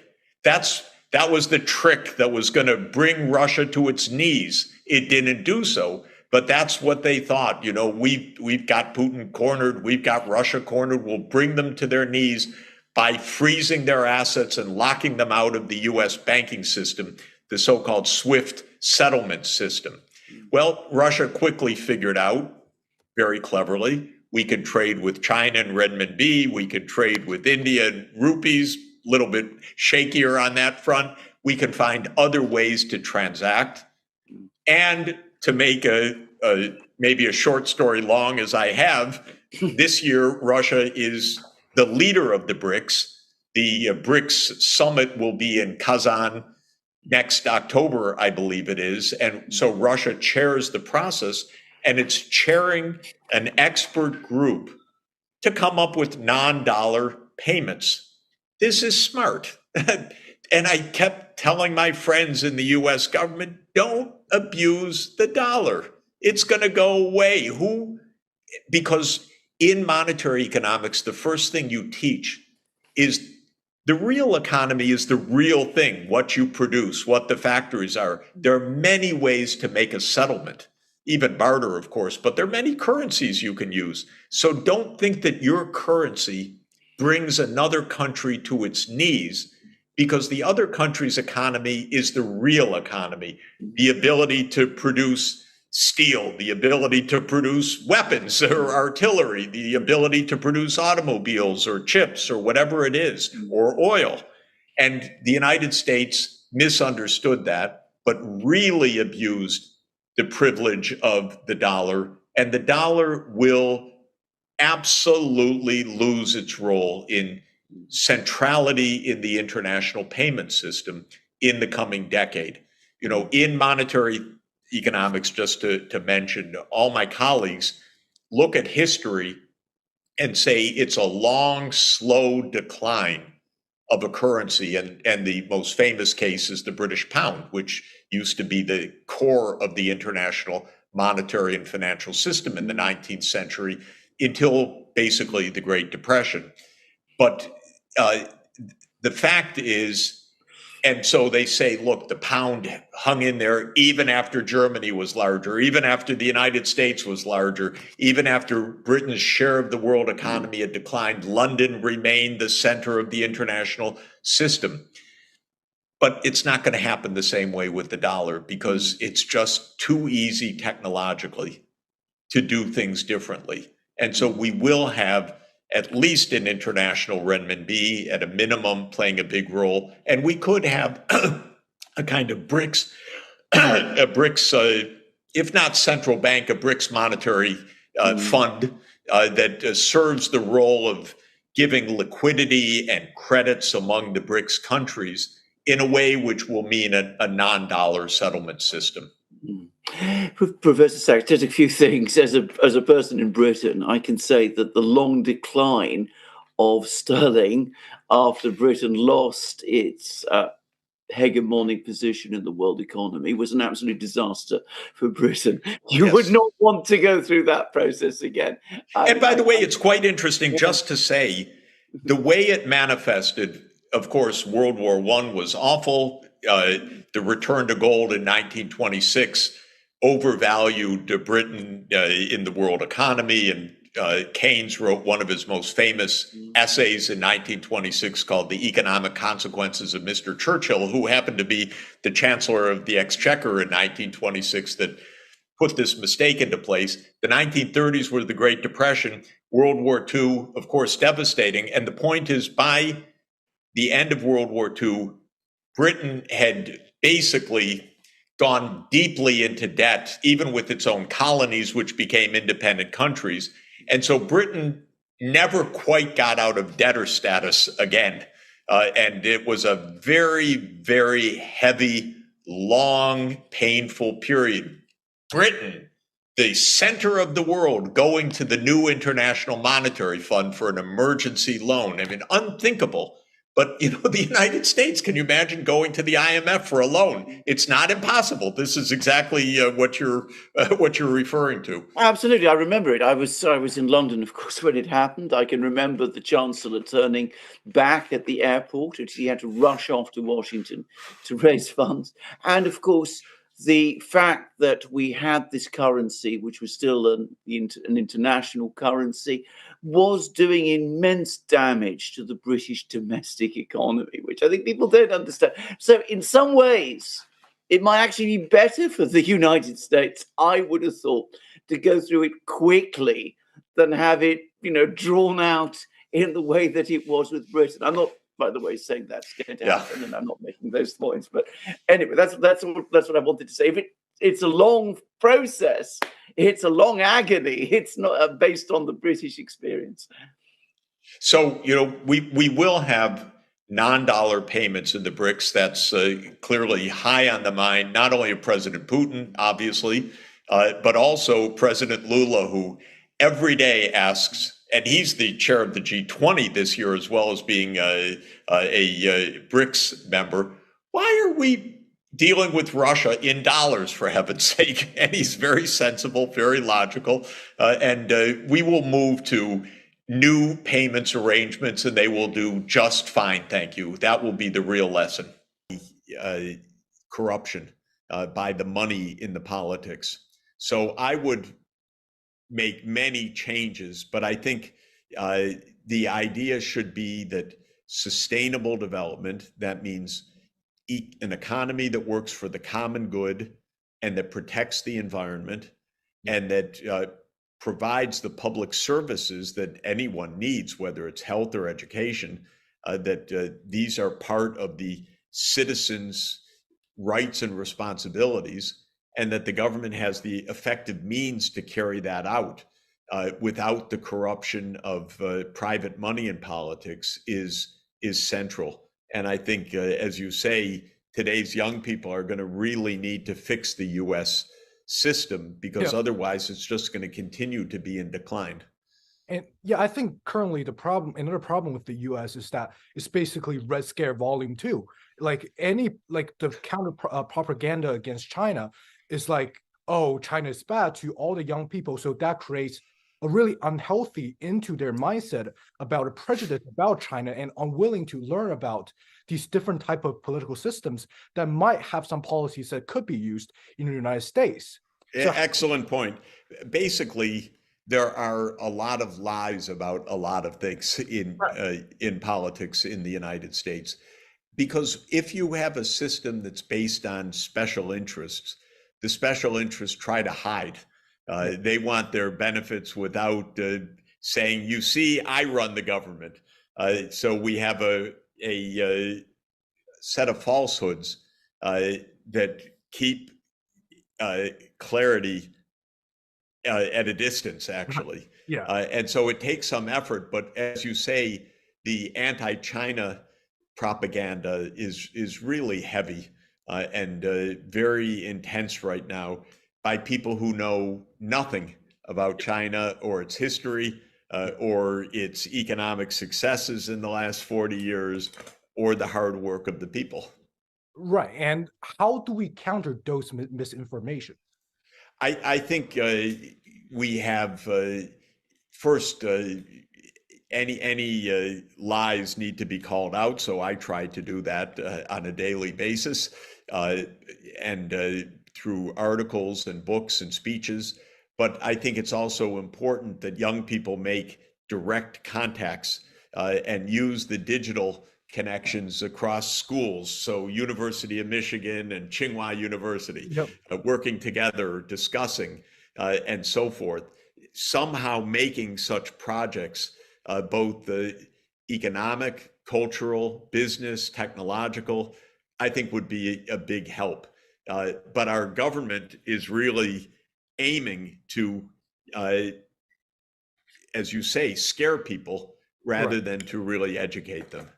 Yeah, and the penultimate question is, where do you see the economy, the world economy, in sustainable development ways to achieve in 5 to 10 years?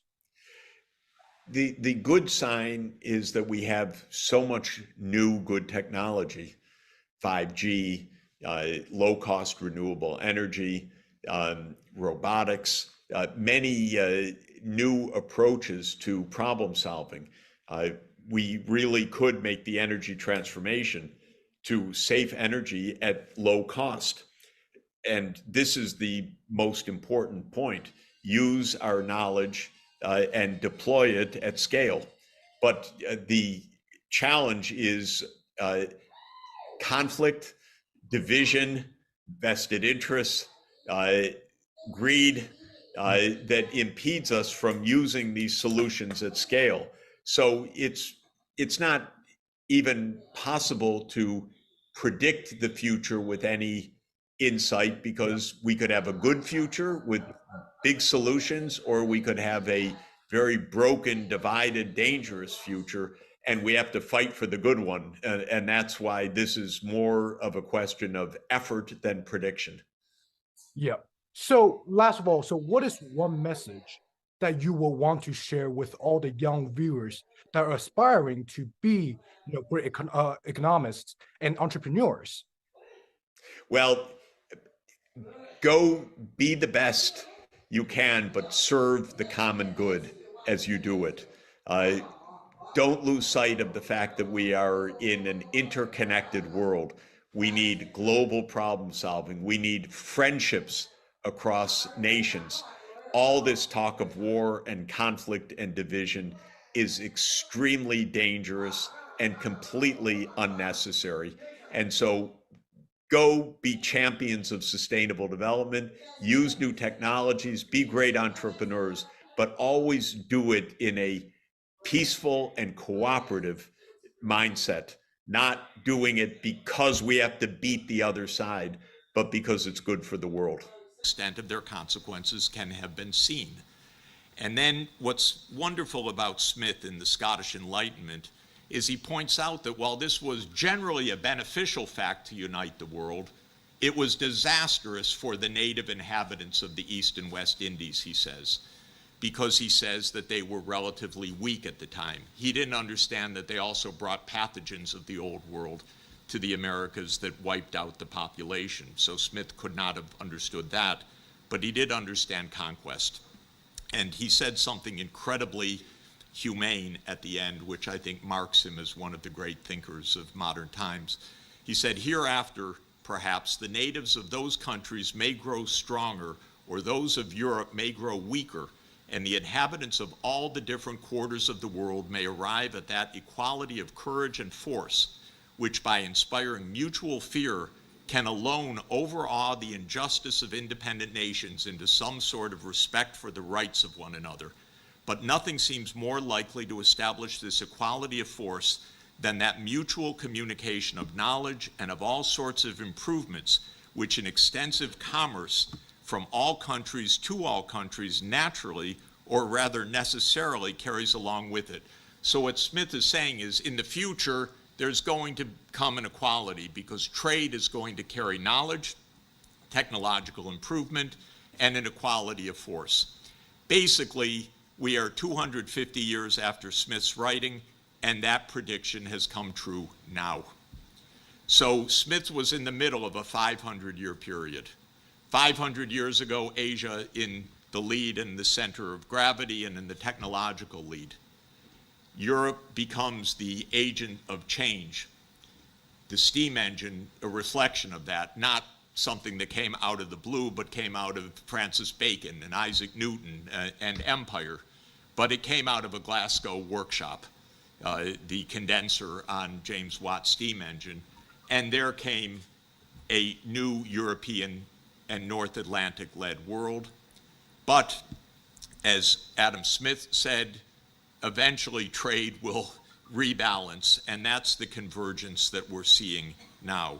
So Watt's steam engine, historians are right to say that what was so fundamental about the steam engine is that it broke the organic barrier of the traditional economy, because basically almost all energy of the primary energy of the pre-James Watt economy was organic. What you could feed to human beings for their labor and what you could feed to the animals for animal traction, plus a little bit of wind and a little bit of water. But basically an organic economy, and we moved to a fossil fuel economy, and that let loose the ability to do work of an unimaginable scale. So everything changed with the fossil fuel breakthrough in the last 2.5 centuries. And of course, Europe got there first, and Britain got there first of the first. And in the geopolitics, we ended up with the British world. This is a map of a wonderful book, The Countries Never Invaded by Britain. Those are the ones in white. Britain went out and just beat the shit out of everybody. And really nasty, by the way. Nasty. In 1839, showed up in China and saying, you have to import our opium. No, we don't want your opium. You don't want our opium? We'll beat the hell out of you. That was the first Opium War. It was followed by the second Opium War. No scruples at all. Sorry to say. So that's power. That's the power of one-sided industrialization. And it conquered much of the world. Long story, and I won't go into it, but the baton was passed to the younger Anglo-American kid brother in 1945, the great Anglo-Saxon handoff, and the US became the next empire. And the idea was that we would dot the world with 800 military bases around the world, and Henry Luce made the sweetest love song to American leaders, telling them this is the American century. That is always captivating. It was captivating to Genghis Khan. It was captivating to Lord Palmerston. And it has been captivating to American leaders since then also to believe this is your century in the world. It's over, but we still have 800 military bases around the world. I believe the Ukraine war is likely to be America's Teutoburg Forest defeat. Teutoburg Forest was the loss by Augustus Octavian in AD 9 when the Roman Empire tried to cross the Rhine to the east to take over Germania and was defeated. It didn't end the Roman Empire. It just told them, this is a limit, and you're not going beyond that limit. And the United States is going to learn a limit that NATO doesn't just expand at US will. There are limits to that, and that's the painful process that we're in right now. But it's a secret. Don't tell anyone outside. You're likely to be canceled if you do. So the world changed fundamentally after the Second World War. The United States aspired to be the world leader, but something else happened to bring Adam Smith's forecast to reality, and that was the end of the imperial age. If there is one dimension of imperialism that I think needs to be understood, it is that imperial powers do not educate the natives. And if there's one dimension of economic development that needs to be understood, it is that education is the absolute central feature of development. Because without education, nothing else can happen. And so the European imperial powers left the world illiterate, left their colonies basically illiterate. At the end of the colonial rule, the first thing that happened was mass education. We're still not there yet, but this is the most fundamental breakthrough that happened after World War II, the end of the colonial imperial era, and the United States does its empire in a different way through regime change operations, so it's not exactly the same as the occupation imperialism.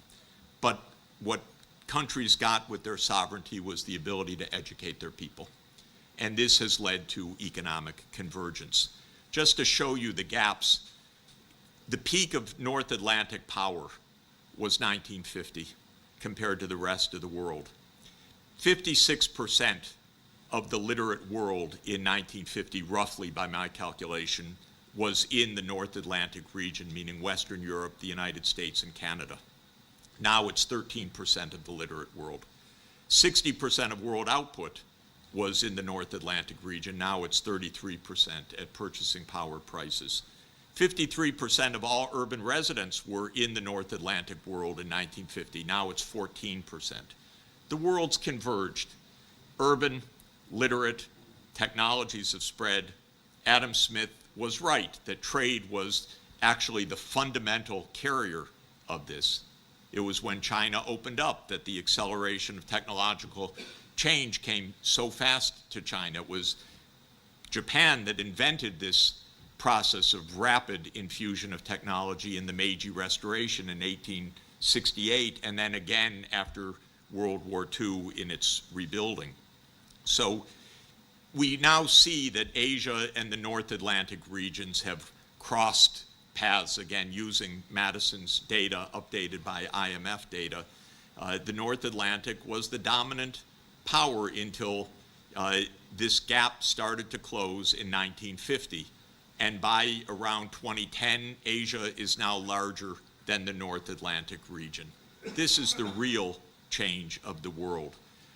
We know that the Brics, even before the recent expansion to 6 more countries, were already larger than the G7.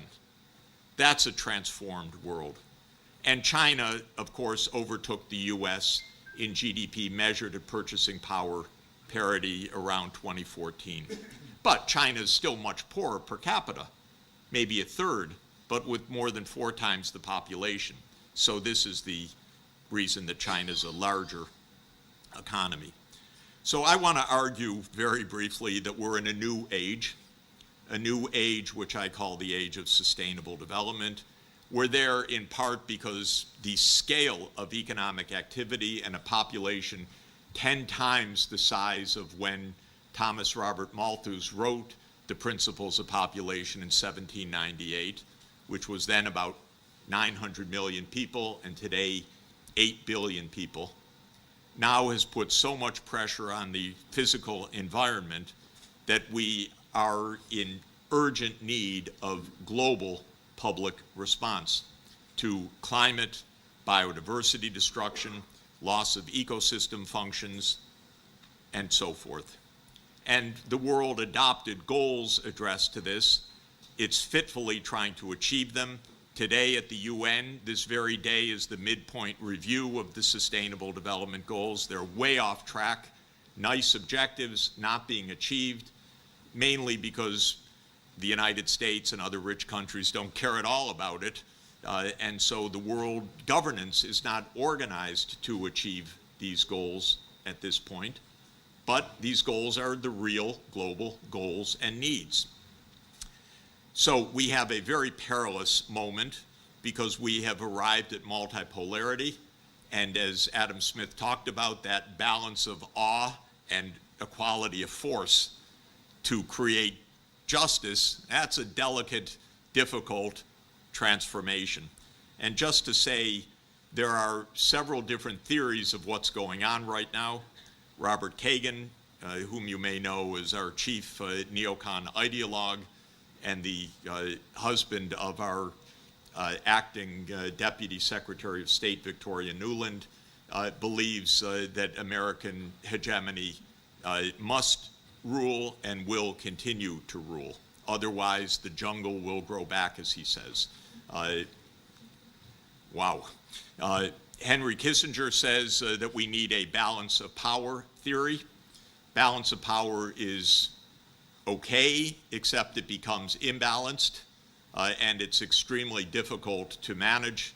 And when Bismarck was thrown out by Kaiser Wilhelm II, it was the end of Europe's balance of power, and World War I came in response when Bismarck's genius at balancing was lost.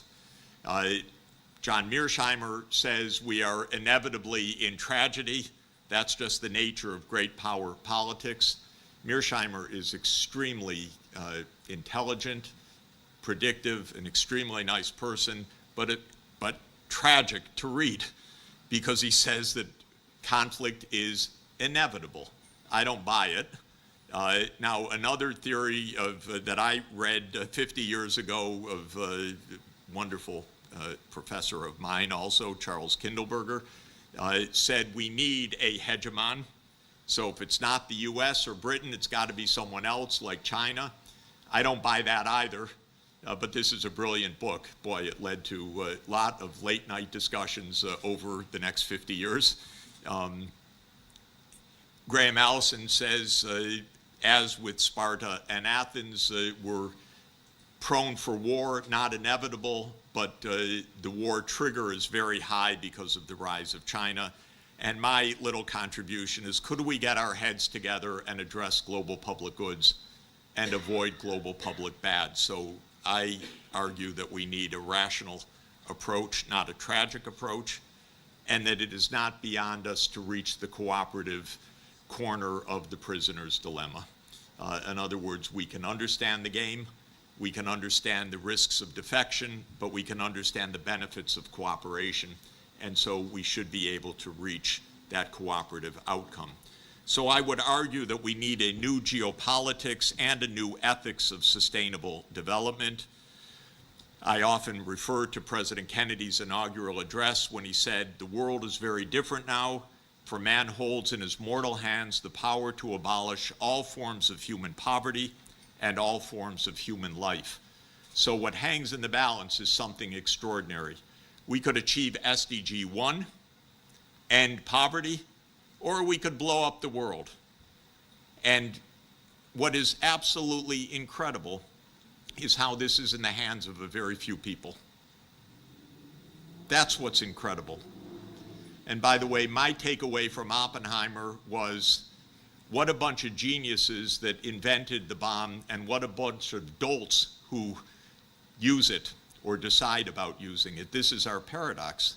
It took the greatest geniuses of the age to understand nuclear fission and how this could be created, and then it fell into the hands of the everyday person who might not have the imagination to keep us away from global disaster. That's technology, by the way. Technology is often created by geniuses and used by all of us. That is the real issue that Plato was wondering about already in the Republic 2,350 years ago. How do you make the rulers know what to do?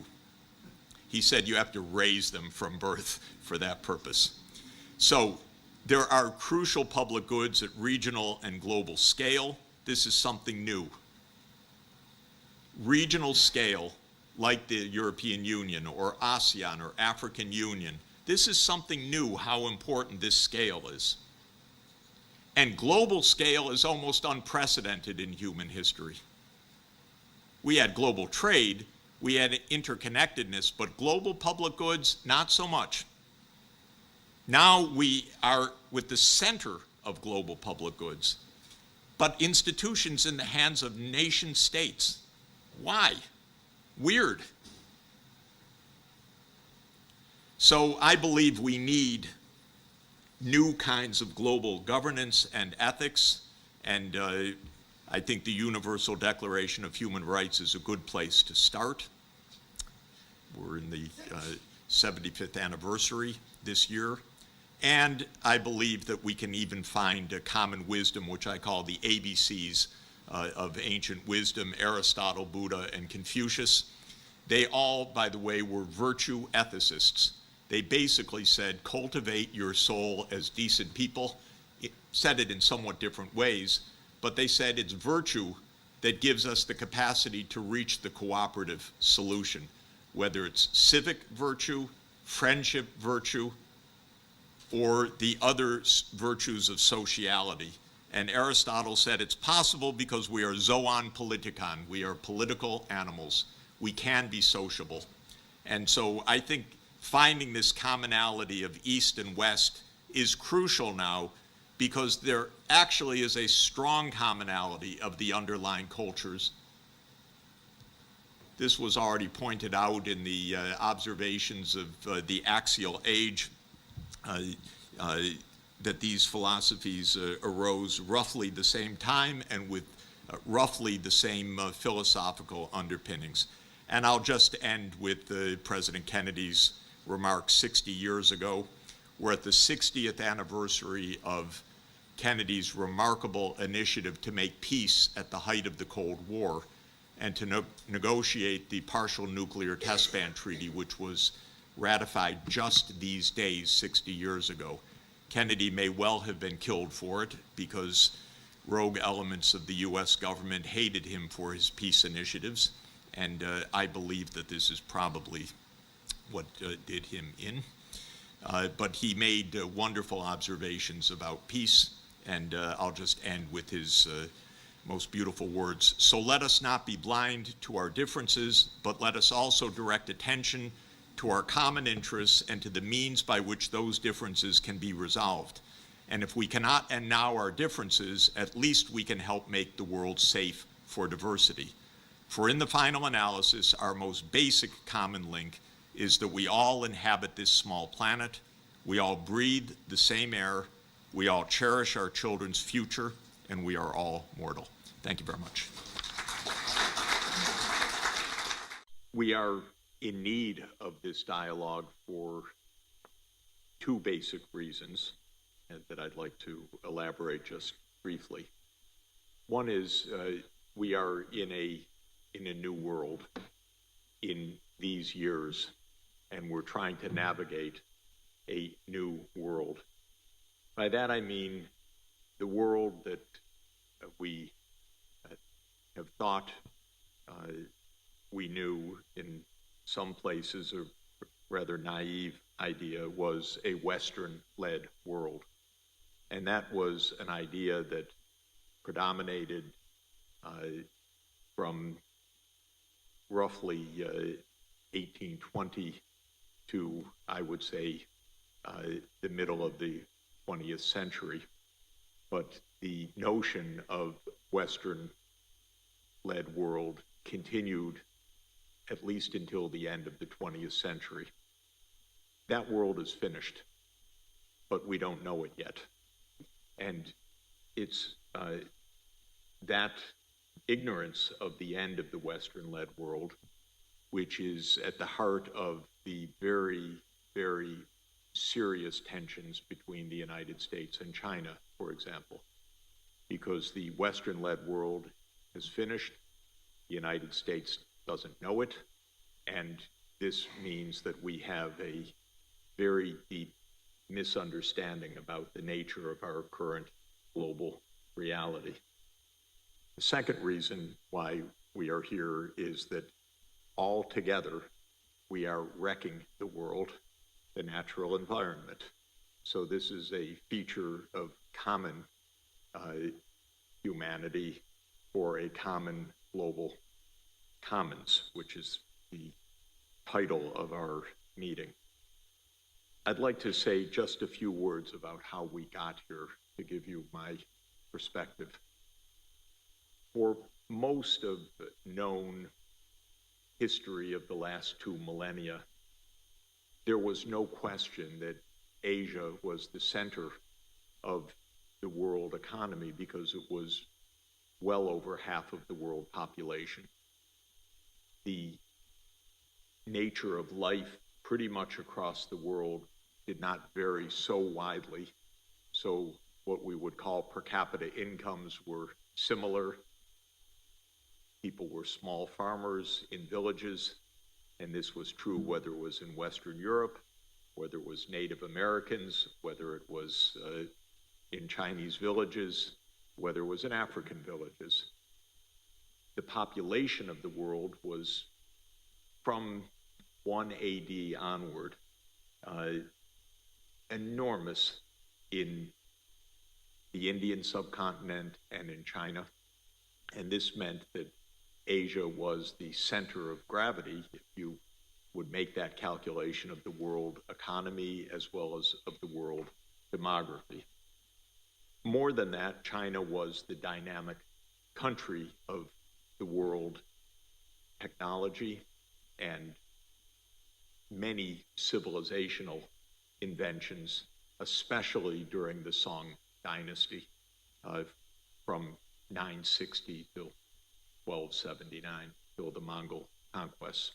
The Song dynasty was a remarkable period of technological fecundity, of economic gain, of multiple fundamental inventions, from the use of the compass for navigation, paper currency, public administration, ocean navigation, movable type printing, and countless other inventions that changed the world fundamentally. So not only was China populous, but China was really dominant. And throughout much of Asia, and especially East Asia, it was China that set the civilizational patterns for what is today's countries of Southeast Asia and Japan and Korea. And this civilization, which was a Neo-Confucian civilization, was a remarkable achievement. At this time, we had the high medieval period in Western Europe, and some breakthroughs were starting, a lot of wars, by the way, and but Europe would have looked to any observer at the time as a taker of technology, a receiver of technology, not as a maker or giver of technology. And the technology came from the East in many directions, from the Arab world, from the Indian subcontinent, from China. There are some notable dates. The worst economic policy mistake in human history was made by China in 1434, when the Ming Dynasty decided to end ocean navigation and to scrap the fleet of Admiral Zheng He, because China would have discovered the New World, it would have discovered the Americas, it would have created a world economy. But China was concerned, the court was concerned about the incursions from the north, not from the gains of ocean navigation, and the great fleet of Admiral Zheng was ended, and those were the end of the ocean navigations. The oceans were given over to the Europeans, actually. This was really one of the most decisive own goals of human history, I have to say. Now, the next date that's important is 1492, because as China vacated the oceans, Portugal and Spain filled the oceans using Chinese technology, by the way, the ocean navigation and the gunpowder, which all had come from China, to begin an age of navigation. Still, without the fortuitous fact that heading west from Europe landed a continent that was not known to the Europeans, history would not have changed all that fundamentally. But the Americas became a resource base for Europe's development for the next 4 centuries, which fundamentally changed the world. And Adam Smith, writing in 1776, said that the 2 most significant events in the history of mankind were the discovery of the Americas by Columbus in 1492 and the discovery of the path around the Cape of Good Hope by Vasco da Gama in 1498. So that was a turning point. Still, Asia was dominant, but this little peninsula on the far west of Eurasia began to explore and ironically conquered the Americas, and that was by virtue of pathogens rather than any dominance, because the Europeans brought smallpox, yellow fever, malaria, and many other diseases, and wiped out the Native American populations by around 95%, and were able to conquer, therefore, 2 continents of massive resource base. So history began to change. The next date that I would suggest is fundamental is 1776. That's a very interesting year. 4 things happened that year. You know some of them. The most important was James Watt patented the steam engine in that year. A second decisive event was that Adam Smith published The Wealth of Nations. The third decisive event was that Gibbon published The Decline and Fall of the Roman Empire. And then there was something, a Declaration of Independence of some country also. All happened in that year. But the invention of the steam engine was a turning point as significant as 1434 and 1492, because though the steam engine had been invented by China, it had not been utilized by any scale in China. China had invented the steam engine about 700 years earlier. Watt improved the steam engine with a condenser, and Britain became the first industrial country. And this was very significant because in 1839, my next date, Britain invaded China in the First Opium War. The war fought to make the world safe for opium addiction. Really a sordid act, but just an illustration of what had changed fundamentally in power. From China's dominance, now China was in defeat by the British, by a British expeditionary force from not quite halfway around the world, but was able to defeat the Chinese Ming or Qing, Qing Empire. Of course, I won't go into long history, but the defeats in the two Opium Wars was followed by the Taiping Rebellion and by probably the worst civil war perhaps in human history in terms of the human toll in the Taiping Rebellion. And China went from being an absolute great power to being a subjected country, and one that faced extreme poverty and hardship later in invasion by many imperial powers along the coast, and then the invasion by Japan starting in 1894, 95, and then in the 20th century.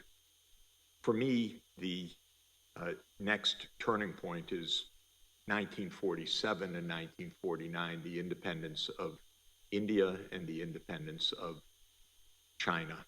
I think there's one key point in history, which is a colonized or imperialized country cannot achieve economic development or success because it is not in the interest of the imperial power to have success in its colonies. The interest of an imperial power is extraction. And so until independence came after this terrible 100 years, China and India were left behind, far behind economic development. So the next turning point in history was the middle of the 20th century when Asia began to recover. And if you look statistically, Asia had been around 60% of world output for 1,800 years roughly, from as much as one can measure this, from 1 AD to roughly 1800 AD. And then by 1950, it had declined to 15%, or perhaps 20% of world output, though the population was still 60%. So the per capita income had collapsed. What we are experiencing now is the recovery of normality, not something outside of human experience, but actually the recovery of normality, because what was abnormal was that a small part of the world, the North Atlantic region, would so dominate the whole world. And that was by virtue of the technological advances, starting with steam engine, and then the militarization of those technologies, which led to a century of imperial domination by Western countries. This would have lasted longer, but the West fought two disastrous, bloody civil wars, World War I and World War II, and by the end of that period, it was, of course, morally, politically, economically, financially, militarily incapable of empire. And with some lagging battles, the countries found their way to independence. So Asia began to recover dramatically fast. And by around 2010, China was larger than the US economy in absolute size, measured in purchasing power terms, but not surprising because China is more than 4 times the US population, or was then. Now it's about 4 times the US population.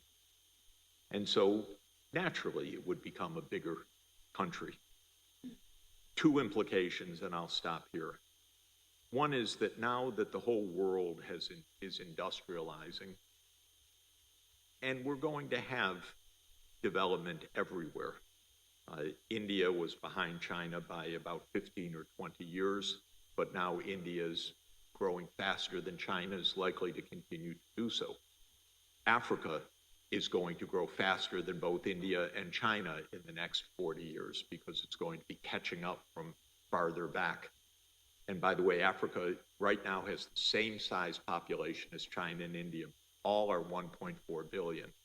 But Africa will be the biggest by mid-century, by far.